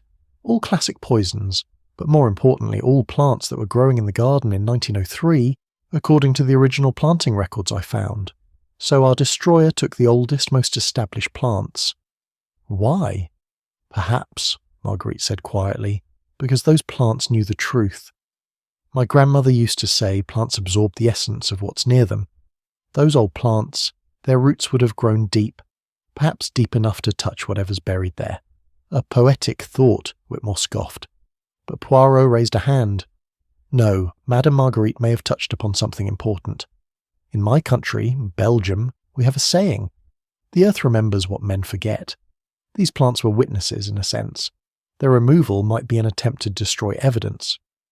But evidence of what? Lady Vivian asked, frustrated. We're talking in circles about events from before any of us were born. Not all of us, Poirot said softly. Marcel, your family has served the Beaumonts for generations. What stories did your grandfather pass down? Marcel looked uncomfortable being the centre of attention. Many stories, monsieur. But one always puzzled me. My grandfather Lucien, before he died, told my father, who was just a boy, to watch the white orchid. My father never knew what it meant. There was no white orchid in the greenhouse then, and now. Marcel's eyes widened. The Dendrobium mortalis. When it first arrived, before it bloomed, the bud was white, pure white, like bone. The white orchid, Poirot murmured. A message across generations. Your grandfather knew something about Etienne's orchid, something that got him killed. This is all fascinating, Philippe interrupted. But it doesn't tell us who killed my father. Patience, monsieur. We're excavating the truth layer by layer, like an archaeologist. Poirot returned to his seat. Now, let us discuss Project Arcanum. Professor Beaumont was developing something from the orchid's compounds. What exactly? Celeste pulled out a folder marked Confidential. I shouldn't show this, but given the circumstances. The professor had isolated a compound he called DM7. It was a paralytic agent, but with an unusual property. In small doses, It could cure certain neurological conditions. In large doses, it was lethal. He was trying to find the precise threshold. Playing with life and death, Dr. Laroche murmured. Auguste always walked that line. There's more, Celeste continued. The professor had been in communication with several parties about this discovery. The pharmaceutical company in Switzerland, yes, but also a research laboratory in Paris, and... She hesitated. A representative from the French military. The military? Lady Vivian looked shocked. Auguste never mentioned... Chemical weapons, Whitmore said flatly. That's what they wanted. A paralytic agent that could be deployed as an aerosol. Auguste was horrified when he realised their interest, but by then he'd already shared too much information. So we have multiple motives, Poirot summarised. Scientific rivalry, financial gain, military secrets, family inheritance, and buried historical crimes. A garden of motives, one might say. The door suddenly opened and a young man entered the hotel proprietress's son. Excusez-moi, but there's an urgent telephone call for Monsieur Poirot. Poirot followed him to the hotel's small office, where an ancient telephone waited. The voice on the other end was the local gendarme Captain Dumont. Monsieur Poirot, we have a problem at the chateau. We sent 2 officers to secure the greenhouse as you requested, but they've fallen ill. Breathing difficulties, paralysis symptoms. They're being taken to the hospital in Nice. They entered the greenhouse? No, monsieur. They were standing guard outside, but they reported seeing a figure inside, moving among the plants. When they tried to investigate, they found the door sealed from the inside. Then the symptoms began. Someone is in the greenhouse. Now, it appears so. We've evacuated the area, but we don't know how to proceed without risking more lives. Poirot's mind raced. Captain, maintain the perimeter, but do not approach. I will return immediately with a solution. He returned to the dining room, his face grave. The situation has escalated. Someone has entered the sealed greenhouse and is apparently immune to the orchid's pollen. They're doing something among the plants. That's impossible, Celeste protested. Without proper equipment, the pollen would kill anyone within minutes. Unless, Poirot said slowly, they had already developed an immunity, or an antidote. Understanding dawned on several faces simultaneously. The DM7 research Dr. Laroche breathed. Auguste would have developed an antidote as part of his experiments, standard protocol for working with poisons. And who would have access to this antidote? Poirot asked, though his eyes were already fixed on one person. Only someone who knew where he kept it, Lady Vivian said slowly. His private laboratory cabinet. But that was locked. The lock was broken, Celeste reminded them, when I found the DM7 extract this morning. So our murderer took not just the poison, but also its antidote. They could move freely through the toxic environment they created. Poirot stood. We must return to the chateau immediately. Whatever they're doing in that greenhouse, it's the final act of this tragedy. But it's not safe, Marguerite protested. No, it is not. Which is why only I will enter the greenhouse. Poirot held up a hand to forestall objections. I have deduced who our murderer is, and I believe I know what they seek. But first, Dr. Laroche, I need you to prepare something for me. He whispered instructions to the doctor, who nodded and hurried out.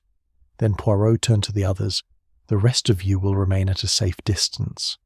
This story that began with Etienne Beaumont in 1888 will end tonight. As they prepared to leave, Poirot noticed Marcel standing by an old map of the estate that hung on the dining room wall. The gardener was tracing something with his finger. What have you found, mon ami? The old greenhouse, monsieur.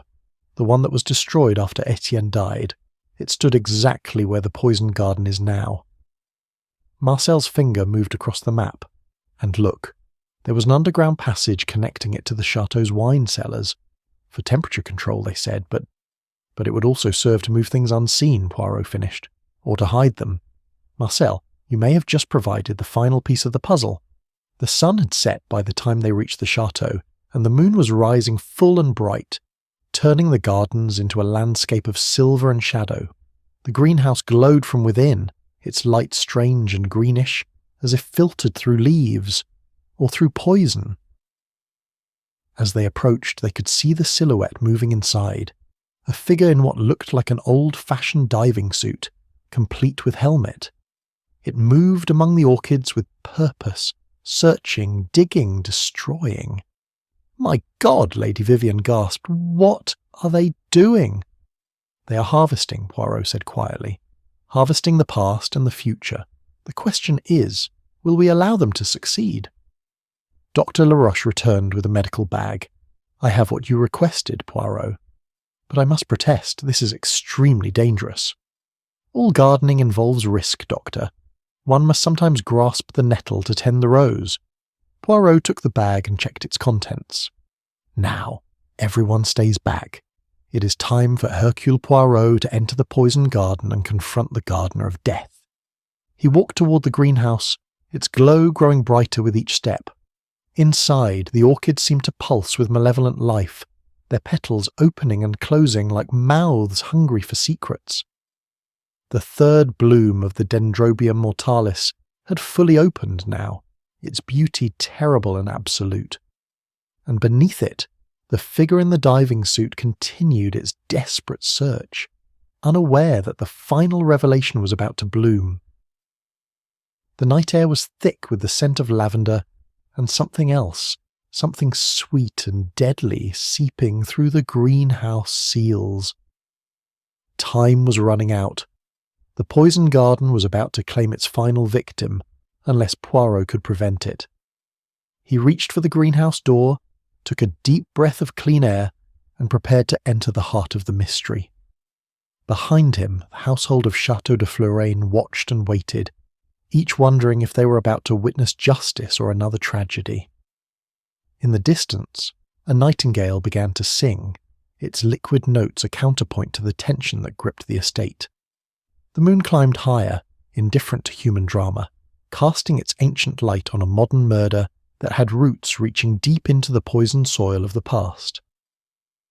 Inside the greenhouse, the figure had stopped moving, standing frozen before the largest orchid.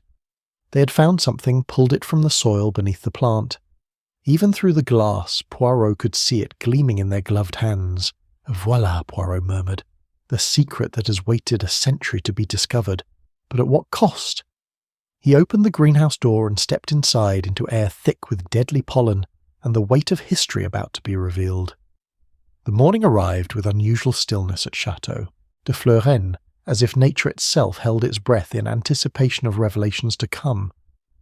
Hercule Poirot stood in the professor's study, examining the contents of a package that had arrived at dawn by special courier from the Botanical Archives in Paris. The documents within, yellowed with age, written in multiple hands across decades, confirmed what his little grey cells had already deduced. Around him, the study bore witness to a life devoted to botanical obsession. Pressed flowers decorated the walls like murdered butterflies, their colours faded but their forms perfectly preserved. Books in a dozen languages lined the shelves, their spines telling the history of humanity's relationship with plants, from ancient herbals to modern pharmacology. And on the desk, still open to its last entry, lay Professor Beaumont's final journal. "The flower knows," Poirot read aloud to Dr. Laroche, who had just entered with a tray of coffee. "It has always known. Tonight when it blooms, all debts will be paid. Most prophetic, wouldn't you say, Doctor?" Dr. Laroche set down the tray with unsteady hands. "I haven't slept, Monsieur Poirot. I keep thinking about those poor gendarmes, paralysed by the pollen, and about Auguste, dying alone among his orchids. Such a terrible way to end." "But was he alone?" Poirot asked mildly, turning from the journal to study the doctor's haggard face. "You were his physician, his friend. You knew his routines, his vulnerabilities. Tell me, when did you last see him truly alive?" "At dinner, as I told you. We all saw him then." "No, Doctor. I mean truly alive, not going through the motions of life, but genuinely engaged with existence. When did you last see passion in his eyes that wasn't related to his orchids?" Dr. Laroche sank into a chair, suddenly looking at every one of his 55 years. Perhaps years ago, before he became consumed by the Dendrobium mortalis. He used to love music, you know, would play violin in the evenings, Vivian accompanying on piano. But these last months, There was only the flower, only the research. And Project Arcanum? A fantasy that became an obsession that became... He gestured helplessly. This tragedy. A knock interrupted them. Lady Vivian entered, dressed in black but with colour returning to her cheeks. Behind her came Celeste, carrying an armful of laboratory notebooks. Monsieur Poirot, Celeste began without preamble, I've been analysing the pollen samples I managed to collect before we evacuated. The results are extraordinary. The Dendrobium mortalis doesn't just produce one type of pollen, it produces 3 distinct varieties, each from a different part of the flower. 3 types? Poirot's eyebrows rose. How curious. Please continue. Celeste spread her notebooks on the desk, revealing detailed microscopic drawings. The outer petals produce what I'm calling type A, a mild paralytic that would cause temporary numbness. The inner petals produce type B, the deadly neurotoxin that killed the professor. But the centre, the heart of the flower, produces type C. And what does type C do? Lady Vivian asked. That's just it. I don't know. Its chemical structure is unlike anything in the literature. It resembles certain psychoactive compounds, but with additional elements I can't identify. The professor's notes reference it only once, calling it the messenger. The messenger, Poirot repeated thoughtfully. How very poetic. Tell me, in your analysis, did you find any evidence of artificial stimulation? Something that would cause the orchid to bloom repeatedly? Yes. How did you know?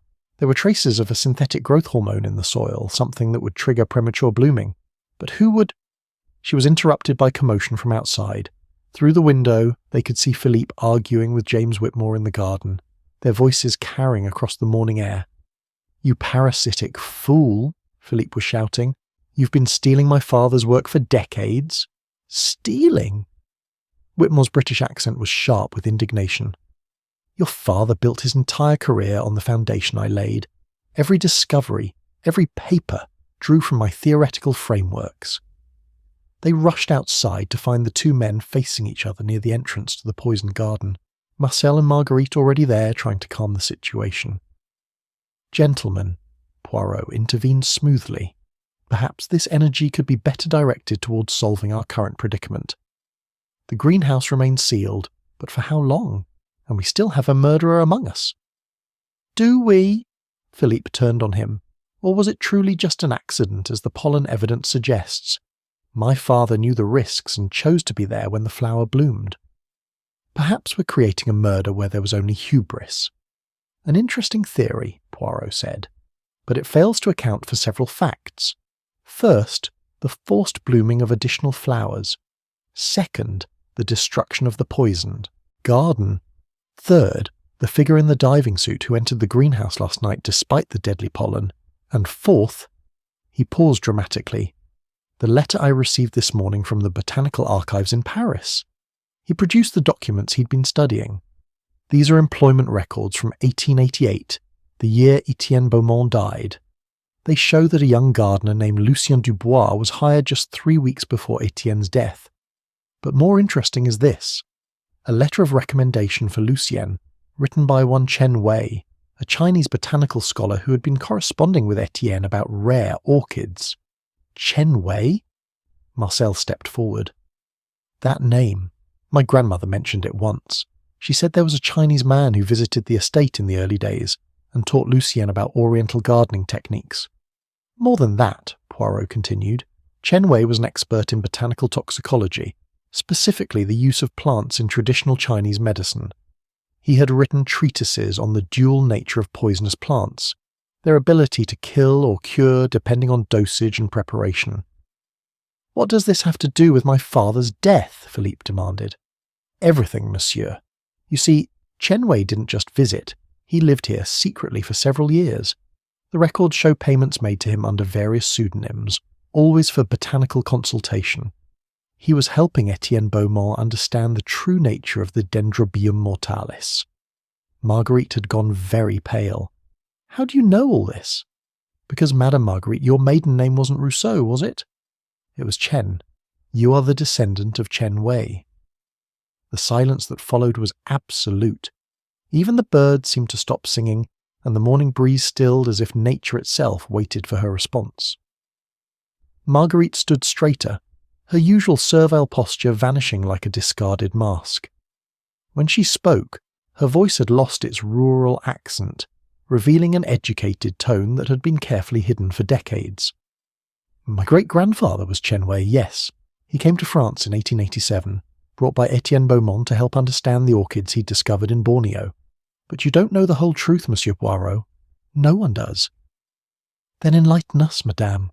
She walked to the wall of the poison garden, running her hand along the stones as if drawing strength from them. Chen Wei discovered that the Dendrobium mortalis was more than just a poisonous flower. In Chinese tradition, it was called the Dream of Truth orchid. Its pollen, properly prepared, could induce visions, revelations. The indigenous people of Borneo used it in sacred ceremonies to communicate with their ancestors. Hallucinations, Dr. Laroche said dismissively. No, doctor. Something more. Chen Wei documented cases where information received in these visions proved accurate. Lost objects found, future events predicted, hidden truths revealed. He believed the orchid somehow connected human consciousness to what he called the universal memory. Mysticism, Whitmore scoffed. Perhaps. Or perhaps a scientific phenomenon we don't yet understand. Etienne Beaumont didn't die from accidental poisoning in 1888, Monsieur Poirot. He voluntarily underwent the ceremony of the Dream of Truth, seeking knowledge. But something went wrong. The dose was too high, or his body couldn't handle the toxins. He died, and Chen Wei, horrified by his role in the death, devoted his life to ensuring the orchid's secret would never be misused again. And your family has been guardians ever since, Poirot suggested. 4 generations of watchers, hiding in plain sight as servants while ensuring the Beaumont family never fully understood what they possessed. We destroyed records, misdirected research, sabotaged experiments that came too close to the truth, until Auguste. Her voice hardened. Auguste was too brilliant, too determined. He decoded Chen Wei's journals, understood the orchid's true potential. So you killed him? Lady Vivian accused. Did I? Marguerite's smile was enigmatic. Or did the flower itself decide his fate? You see, the Dendrobium mortalis has a peculiar property. It responds to human intention. Those who approach it with pure hearts, seeking knowledge for humanity's benefit, survive exposure to its pollen. Those who come with greed, with desire for power or profit, she shrugged. That's absurd, Felipe protested. Plants don't make moral judgments, don't they? Plants communicate through chemical signals, respond to music, even show preference for certain caretakers. Why couldn't a highly evolved orchid develop a defense mechanism that responds to human brain chemistry? Fear, greed, love, all produce distinct neurochemical signatures. Poirot had been silent during this exchange, but now he spoke. You speak of your ancestor with knowledge that suggests more than family stories. Madam. The details, the certainty you have Chen Wei's original documents, don't you? Marguerite hesitated, then nodded. Hidden in the chateau, yes. 3 volumes of his observations, his experiments, his warnings, and his confession about Etienne's death. Show us, Poirot commanded. She led them back into the chateau, up narrow servant stairs to the attic. In a corner, behind a false wall that opened with a hidden catch, was a small room. It was lined with shelves containing books, scrolls, and specimen jars. The air smelled of old paper and dried herbs. My sanctuary, Marguerite said simply, where I've continued Chen Wei's work. She pulled out 3 leather-bound volumes, their covers marked with Chinese characters and botanical drawings. Opening the first, she revealed pages of meticulous notes in French, Chinese, and Latin, interspersed with pressed flowers and detailed diagrams. Here, she pointed to an entry dated June 15, 1888. Chen Wei describes the night Etienne died. They had prepared everything carefully, the correct dose, the antidotes ready, even a doctor standing by. But Etienne had secretly taken additional extract, believing more would grant greater visions. He wanted to see the future of botanical science, to make discoveries that would immortalize his name, and instead, he died. Dr. Laroche said quietly. But not before he spoke. For 3 hours, as the poison worked through his system, Etienne described visions of the future. Technologies that wouldn't exist for decades, wars not yet fought, scientific discoveries not yet made. Chen Wei recorded everything, though he thought it might be delirious. She turned pages, showing entries where certain predictions were marked with later additions. The Great War, exactly as Etienne described, the discovery of penicillin, even specific botanical finds that wouldn't happen until the 1920s. Coincidence, Whitmore insisted, though his voice lacked conviction. Perhaps. But Chen Wei believed, and he was terrified of what would happen if governments learned that the orchid could potentially reveal future events. Can you imagine? Nations would kill for such power. "Is that why you killed my husband?" Lady Vivian asked. "To protect this secret?" "Your husband was going to sell the orchid's extracts to military contractors," Marguerite replied. "He had already sent samples to 3 different laboratories. If any of them had discovered the psychoactive properties—" "You admit to murder, then?" Poirot asked. "I admit to being in the greenhouse that night. I admit to knowing the orchid would bloom. I admit to not warning Auguste when I saw him enter without protection." She met his gaze steadily. "Whether that constitutes murder is for you to decide." Celeste had been examining Chen Wei's journals with growing excitement. "These formulas, they're incredible. The way he combined Eastern and Western botanical knowledge, this could revolutionize pharmacology." "Or destroy the world," Marguerite countered. "Every generation thinks it's ready for ultimate truth, but power corrupts always. Better that some secrets remain buried." "Like the bodies in the poison garden?" Poirot asked suddenly. Everyone turned to stare at him. "Oh yes," he continued. "The soil analysis Dr. Laroche conducted revealed human remains. But not just any remains. The phosphate patterns suggest 3 bodies, buried at different times. One quite old, perhaps from 1888. One from approximately 1902, and one much more recent, perhaps within the last few years."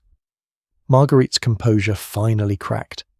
"How could you possibly—" "Because, madam, I had the soil tested by a forensic specialist in Nice this morning.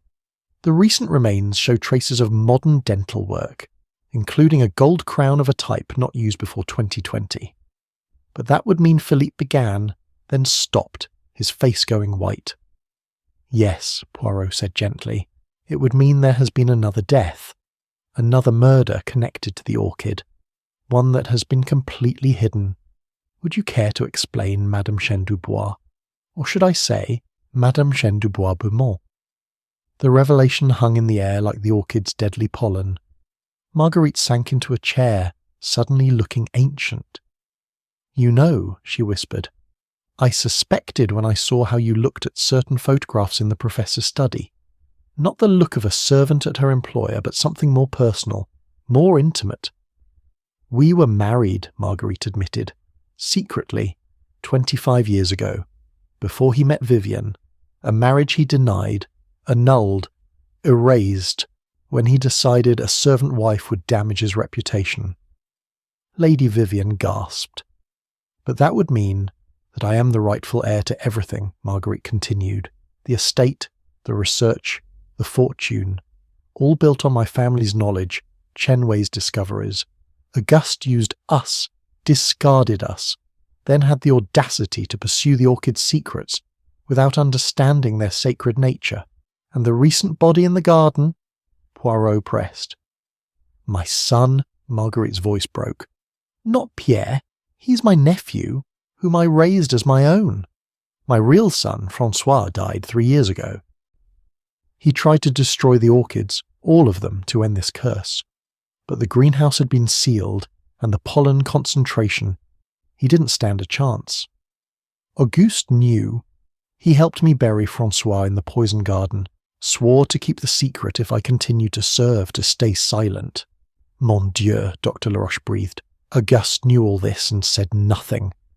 He was a collector, Marguerite said bitterly. He collected plants, secrets, and people. We were all just specimens to him, to be studied, categorized, controlled.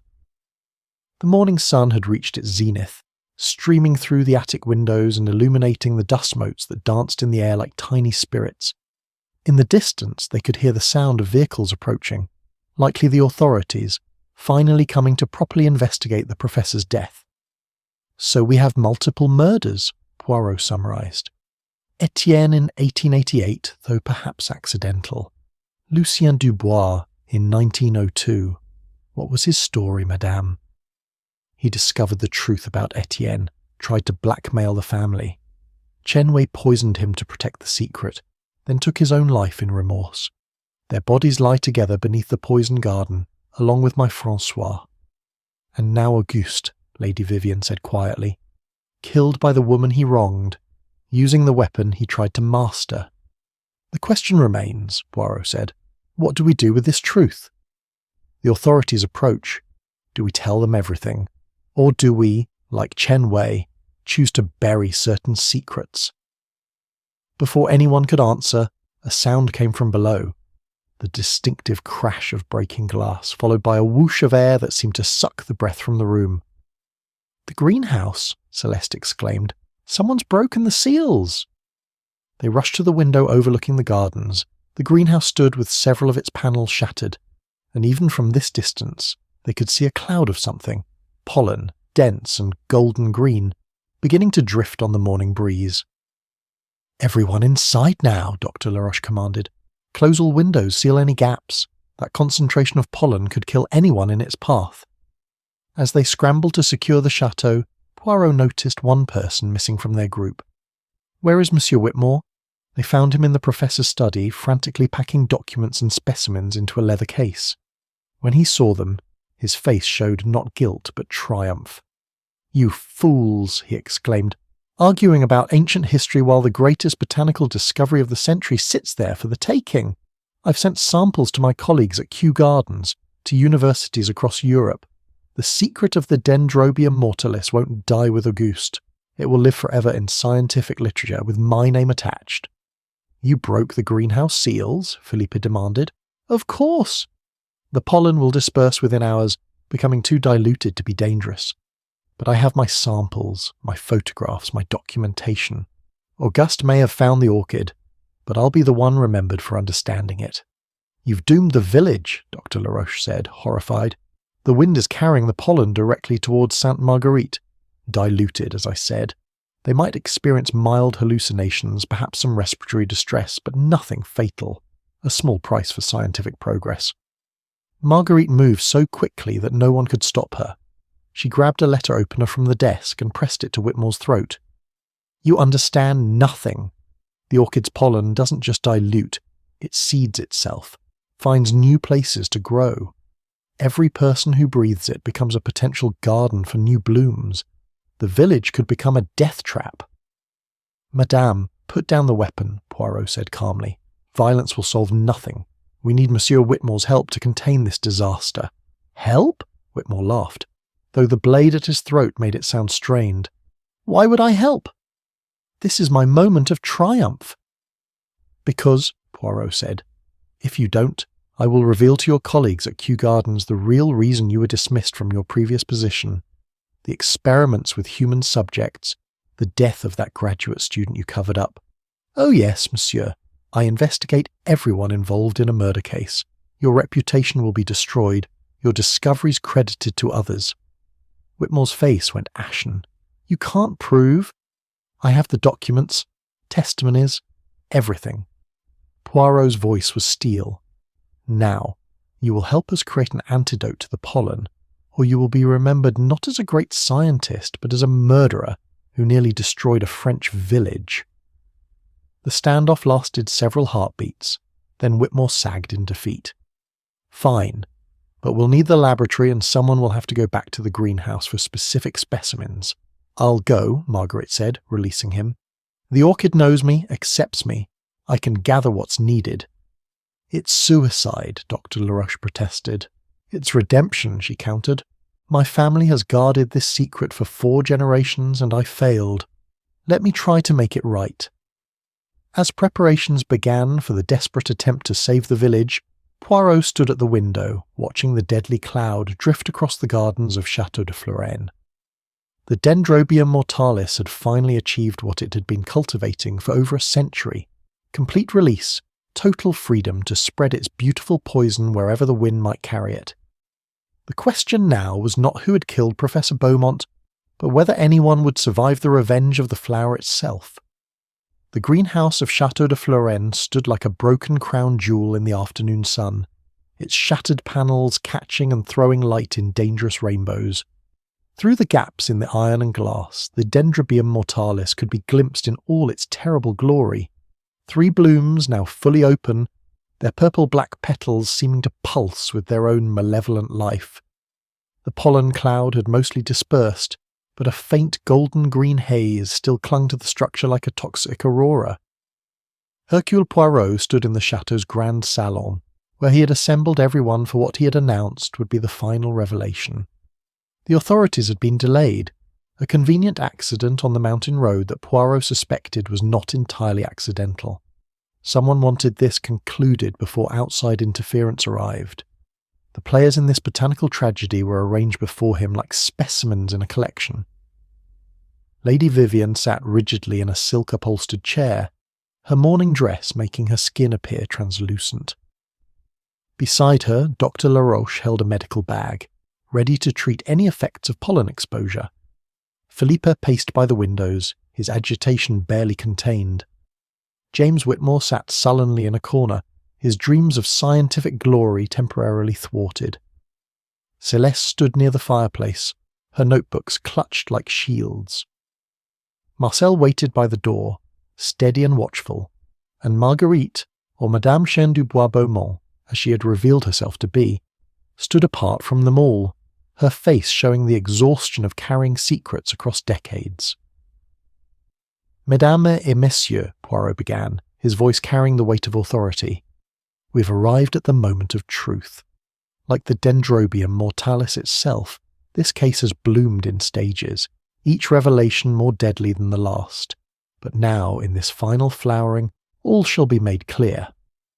He moved to the centre of the room, his patent leather shoes silent on the Persian carpet. Let us begin with what we know for certain.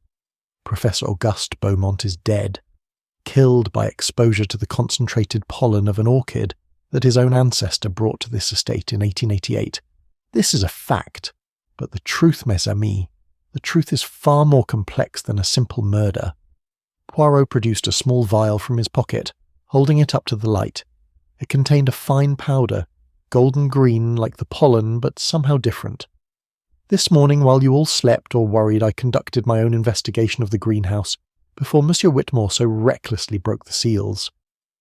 I found this substance on the professor's workbench labelled in his own hand, the messenger final synthesis. That's impossible, Celeste protested. I searched every inch of that greenhouse. No, mademoiselle, you searched after the murder. This was placed there afterward, during the night when our mysterious figure in the diving suit entered. But more on that later. Poirot set down the vial carefully. First, we must understand the true history of the Dendrobium mortalis. He walked to the wall where a portrait of Etienne Beaumont hung, a stern man with piercing eyes that seemed to follow observers around the room. Etienne did not discover this orchid by accident. He was directed to it by indigenous traders who spoke of a flower that could open the doors between worlds. He paid a fortune to acquire 3 specimens, believing he had found the key to expanding human consciousness. Drugs, Philippe said dismissively.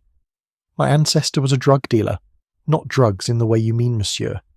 Etienne believed he had found something far more valuable, a biological gateway to what Carl Jung would later call the collective unconscious, that to access memories not just of one's own life, but of one's ancestors, perhaps even of the human species itself. That's pseudo-science, Dr. Laroche objected. Is it, doctor? You've seen the effects of the pollen yourself. The 2 gendarmes reported vivid hallucinations, but specifically, they saw events from the estate's past, things they could not have known. One described in perfect detail a party held here in 1923, down to the dress Lady Beaumont's mother wore. The other spoke of seeing Etienne himself conducting experiments in a room that has been walled up for 50 years. A chill ran through the assembled company despite the warm afternoon. But Etienne made a fatal error. Poirot continued. He believed he could. Control the visions, direct them towards scientific discovery. On the night of June 15th, 1888, he took a massive dose of the orchid's extract witnessed by Chen Wei and Lucien Dubois. What he saw in those visions drove him to madness before death claimed him. Chen Wei's journals, which Madame Marguerite has preserved, describe his final words. "The flower knows all our sins. It remembers everything, and it judges." "You're saying the plant is sentient?" Whitmore scoffed, though his scepticism sounded forced. "I am saying, monsieur, that the Dendrobium mortalis has properties we do not fully understand. Properties that Professor Auguste Beaumont rediscovered and attempted to weaponize." Poirot turned to face Marguerite directly. "But you knew this, didn't you, madame? You knew because Chen Wei passed down not just the warning, but the knowledge itself." Marguerite lifted her chin defiantly. "My great-grandfather understood that some doors should remain closed. The orchid doesn't just produce hallucinogens.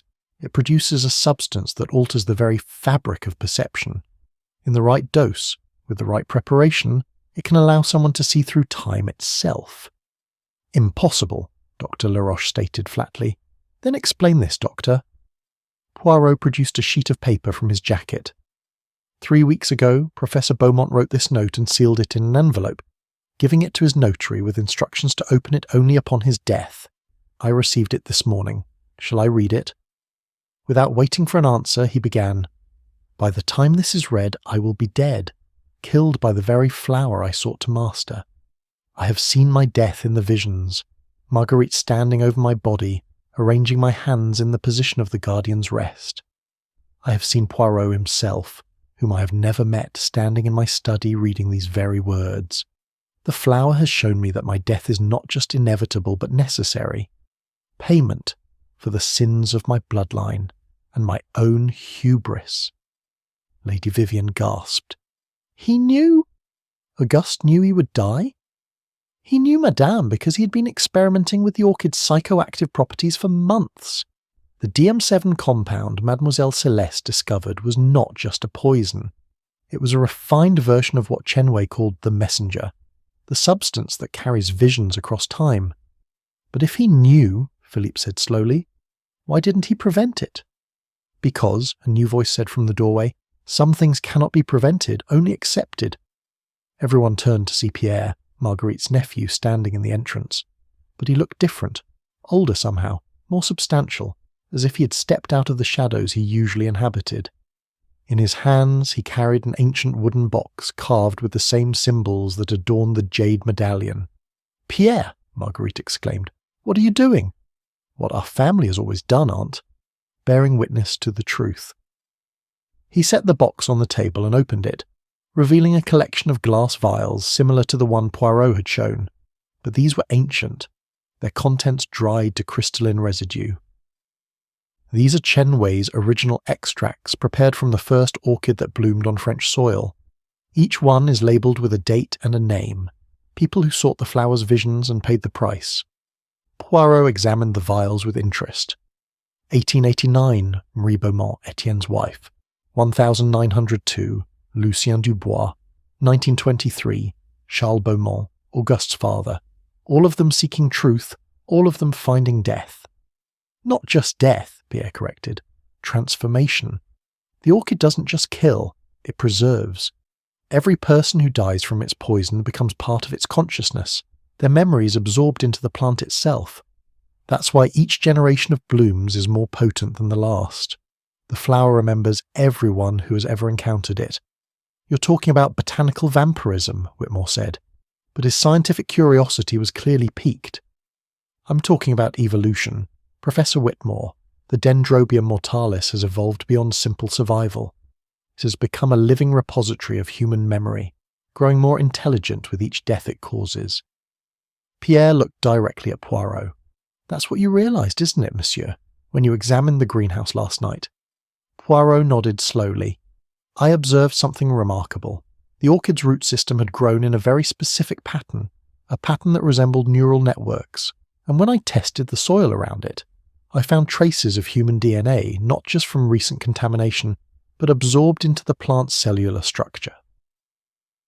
The Dendrobium mortalis has been feeding on the Beaumont family for over a century, and in return it has become something unprecedented, a botanical historian of human consciousness. "This is insanity," Philippe protested, but his voice lacked conviction. "Is it?" Poirot walked to the window, gazing out at the damaged greenhouse. "Consider the facts. Every death connected to this. Orchid has occurred when someone tried to exploit its properties for personal gain. Etienne wanted scientific immortality. Lucien sought blackmail money. Charles Beaumont tried to synthesize its compounds for commercial sale. And Auguste?" He turned back to face them. "Auguste wanted to sell its secrets to the military." "So the plant is some kind of moral arbiter?" Lady Vivian asked, incredulous. "Not the plant itself, madame, but perhaps something working through it. Call it nature, call it justice, call it the collective unconscious of the Chen Dubois line protecting their sacred trust. The mechanism matters less than the pattern." Marguerite stepped forward, her face drawn but determined. "You still haven't said who killed my husband, my former husband. Was it me, as you've implied, or was it the flower itself?" Poirot smiled sadly. "Ah, madame, that is the ultimate question, is it not? Who bears responsibility when ancient debts come due?" He began to pace, his hands clasped behind his back. "Let me tell you what I believe happened on that fatal night." The room fell silent, everyone leaning forward unconsciously. Professor Beaumont had indeed been experimenting with the orchid's extracts for months, gradually building up a tolerance to small doses. He believed he could witness the flower's final blooming while protected by this immunity. What he didn't know was that someone had been adding additional compounds to his food and drink, not to poison him, but to enhance his sensitivity to the visions. "Who?" Lady Vivian demanded. "You, madame!" The accusation hung in the air like a thunderclap. Lady Vivienne went white, then red, her hands clenching in her lap. "You knew about your husband's first marriage to Marguerite," Poirot continued calmly. "You found the documents months ago, and realized your own marriage might be invalid. But more than that, you had been having the visions yourself. The orchid had been calling to you, showing you glimpses of the future. You saw your husband's death, saw the chaos that would follow, and you made a choice." "You're wrong," Lady Vivian whispered, but tears were streaming down her face. "Am I?" "Then explain the botanical illustrations you've been creating. Not of plants that exist, but of hybrids that the orchid showed you in visions, plants that won't be discovered for decades. Explain the letters you wrote to your sister in England, describing dreams of Auguste's death weeks before it happened. Explain the extract of messenger compound I found hidden in your art supplies." Lady Vivian crumbled, sobbing into her hands. "I didn't mean for him to die. I just wanted him to see what I had seen, to understand that the orchid was more than a specimen to be sold. In the visions, I saw wars fought with botanical weapons, cities choking on toxic pollen, humanity destroyed by its own cleverness. I thought if Auguste could see that future, he would stop his research. But instead," Poirot said gently, "the visions overwhelmed him. His body, despite its tolerance, couldn't handle the psychological shock of seeing his own death, his legacy of destruction. The combination of your enhanced doses and the concentrated pollen from the blooming flower created a perfect storm of toxicity." "So it was me," Lady Vivian said brokenly. "I killed him." "No, madame. You were merely one instrument in an orchestral performance that has been playing for over a century." Poirot turned to Marguerite. "You also played your part, ensuring the greenhouse would be sealed at just the right moment, arranging Auguste's body in the Guardian's position not out of respect, but as a signal to others who understand the old ways." Marguerite nodded slowly. "I won't deny it.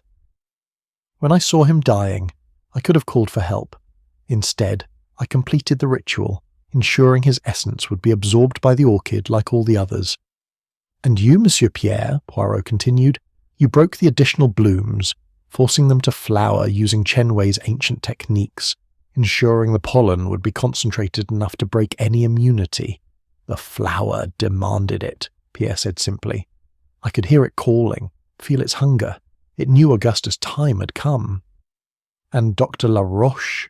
Poirot's gaze shifted to the physician, who had gone very still. You provided the medical knowledge necessary to calculate exactly how much enhanced extract Lady Vivian should administer, without causing immediate suspicion. Henri? Lady Vivian looked at him in shock. You were helping me? Dr. Laroche's shoulders sagged. I loved you. Vivian, I've loved you since the day Auguste introduced us. When you came to me with your visions, your fears about the weapons Auguste was creating, I couldn't refuse. I told myself we were saving lives, preventing a catastrophe. And Mademoiselle Celeste Poirot turned to the young scientist. You destroyed crucial research notes that would have allowed the military contractors to synthesize the compounds. Without the living orchid, Celeste lifted her chin. I'm not sorry. Some knowledge is too dangerous to exist. Even you, Monsieur Whitmore, Poirot said to the British botanist. You played a role. Your rivalry with Auguste pushed him to take greater risks, to rush his experiments before you could claim credit. Your presence here during the crucial week created the pressure that precipitated the tragedy. And what of Marcel? Philippe asked, looking at the gardener. Was he part of this conspiracy too? Marcel, Poirot said thoughtfully, was perhaps the only truly innocent one among us.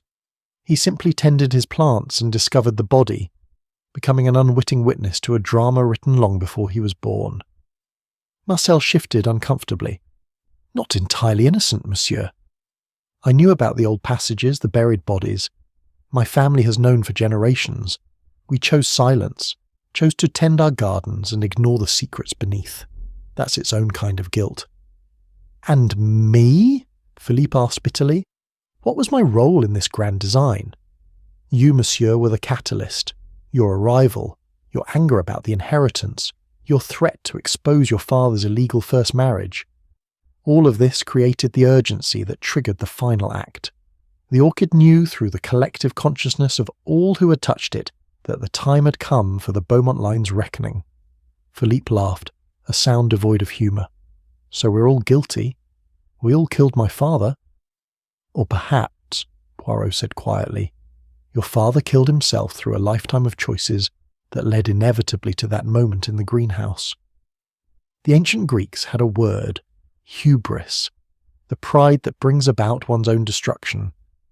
Auguste Beaumont believed he could master nature's deadliest secret, monetize it, weaponize it. The Dendrobium mortalis simply showed him the futility of that ambition. A long silence fell over the room. Outside, clouds had gathered, and the first drops of rain began to fall, pattering against the windows like fingertips tapping for entry. What happens now? Lady Vivian asked finally. Do we tell the authorities everything? What would we tell them? Poirot asked. That plant committed murder? That half the household participated in an unconscious conspiracy orchestrated by an orchid with inherited memories? They would think us all mad. Then we lie. We tell a different truth. Professor Beaumont died from accidental exposure to toxic pollen while conducting dangerous experiments. The greenhouse must be destroyed to prevent further contamination. The research notes have been mysteriously destroyed, making it impossible to replicate his work. The estate will pass to Philippe, who will ensure that the poison garden is permanently sealed and the grounds made safe. And the orchid? Marguerite asked. The Dendrobium mortalis? It has already been moved, Pierre announced, surprising everyone. Last night, while you all slept, I transplanted the 3 blooming specimens to a location known only to our family. They will be guarded, as Chen Wei intended, hidden from those who would abuse their power. You had no right, Philippe began angrily. I had every right, Pierre interrupted. My family has been guardians for 4 generations. That responsibility doesn't end because one Beaumont is dead and another inherits. Poirot walked to the centre of the room, commanding attention. Ladies and gentlemen, we stand at a crossroads. We can pursue justice in the traditional sense: accusations, trials, imprisonments, or we can acknowledge that justice has already been served in a way older and stranger than our legal systems recognise. The choice is yours. One by one, they made their decisions. Lady Vivian, broken by grief and guilt, agreed to leave France. returning to England to live quietly with her sister. Dr. Laroche would accompany her, not as her lover but as her physician, helping her deal with the psychological effects of her exposure to the orchid's visions. James Whitmore, his scientific ambitions thwarted but his reputation intact, agreed to return to Kew Gardens and never speak of the Dendrobium mortalis again, in exchange for a generous research grant from the Beaumont estate. Celeste would take a position at a university in Switzerland, far from the temptations of the greenhouse and its secrets. Her brilliant mind would be directed towards safer botanical pursuits, though she would always carry the knowledge of what plants were truly capable of. Philippe would inherit the estate as planned, but with the understanding that certain areas would remain off-limits, certain stories would remain untold. He would modernise the chateau, perhaps turn it into a museum or hotel, but the poisoned garden would be concreted over, its deadly residence sealed beneath metres of stone. Marguerite and Pierre would disappear not dramatically but quietly, taking positions at another estate, under different names, continuing their family's ancient duty in a new location. The Chenway line would endure as it always had in shadow and service, and Marcel would remain, the last witness to the truth, tending gardens that held no more terrible secrets, only the ordinary magic of growth and bloom, and death and rebirth that all gardens possess. As the assembly dispersed to prepare for their various departures, Poirot stood alone in the salon, looking at Etienne Beaumont's portrait. The painted eyes seemed to hold a glimmer of approval, or perhaps it was just the way the fading light caught the oils. "Monsieur Poirot?" Celeste had returned, holding a small wrapped package. "I found this in the professor's laboratory, addressed to you. It's dated 3 weeks ago, before you were even contacted about the case." Poirot opened it carefully. Inside was a single dried orchid, not the deadly Dendrobium mortalis, but a simple, beautiful Phalaenopsis. With it was a note in Auguste's hand. "To the great Hercule Poirot, who will inevitably be called to investigate my death. This orchid is harmless. It holds no visions, no poisons, no secrets. It is simply beautiful. That is what I forgot in my obsession with power and knowledge. Sometimes beauty is enough. Sometimes the greatest discovery is choosing not to discover. Thank you for understanding what I could not." Poirot held the dried flower gently, feeling its papery petals. Outside, the rain had stopped, and a rainbow arced across the valley, touching the spot where the greenhouse stood. Already Marcel and his team were preparing to demolish it, to end the reign of the Dendrobium mortalis at Château de Florenne. But Poirot knew, as did they all in their hearts, that you cannot truly destroy such power. Somewhere, in a location known only to the Chenway guardians, 3 orchids bloomed in eternal beauty and terror, their roots deep in soil enriched by generations of secrets, their petals holding visions of futures that might yet come to pass. The case of the Garden of Secrets was closed, but its mysteries would bloom forever in the minds of those who had witnessed them. As Poirot walked through the gardens one last time, he could smell the evening perfume of jasmine and roses, innocent flowers that held no dark purpose. Yet even they seemed different now, touched by the knowledge of what their kind was capable of, what botanical life could become given enough time, enough death, enough human ambition to feed upon. The sun set behind the mountains, painting the sky in shades of purple and gold reminiscent of the Dendrobium mortalis's deadly petals. In the village below, people went about their evening routines, unaware of how close they had come to catastrophe, unaware that above them, in a chateau that had stood for centuries, a different kind of justice had been served, older than law, stranger than fiction, as natural and terrible as the turning of seasons.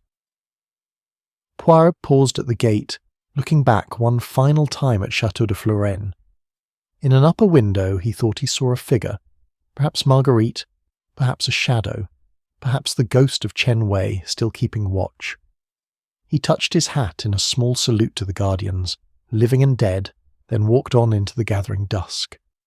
Behind him, the first stars began to appear, and somewhere in the darkness, an orchid bloomed unseen, its beauty terrible and perfect, holding within its petals all the secrets of the Garden of Secrets, waiting with infinite patience for the next seeker to arrive, the next guardian to take their post, the next story to unfold in the eternal dance between human ambition and nature's dark wisdom. The Dendrobium mortalis had claimed its last Beaumont, but its vigil was not over. It would bloom again, in time, when the world had forgotten this tragedy, and new seekers came searching for forbidden knowledge.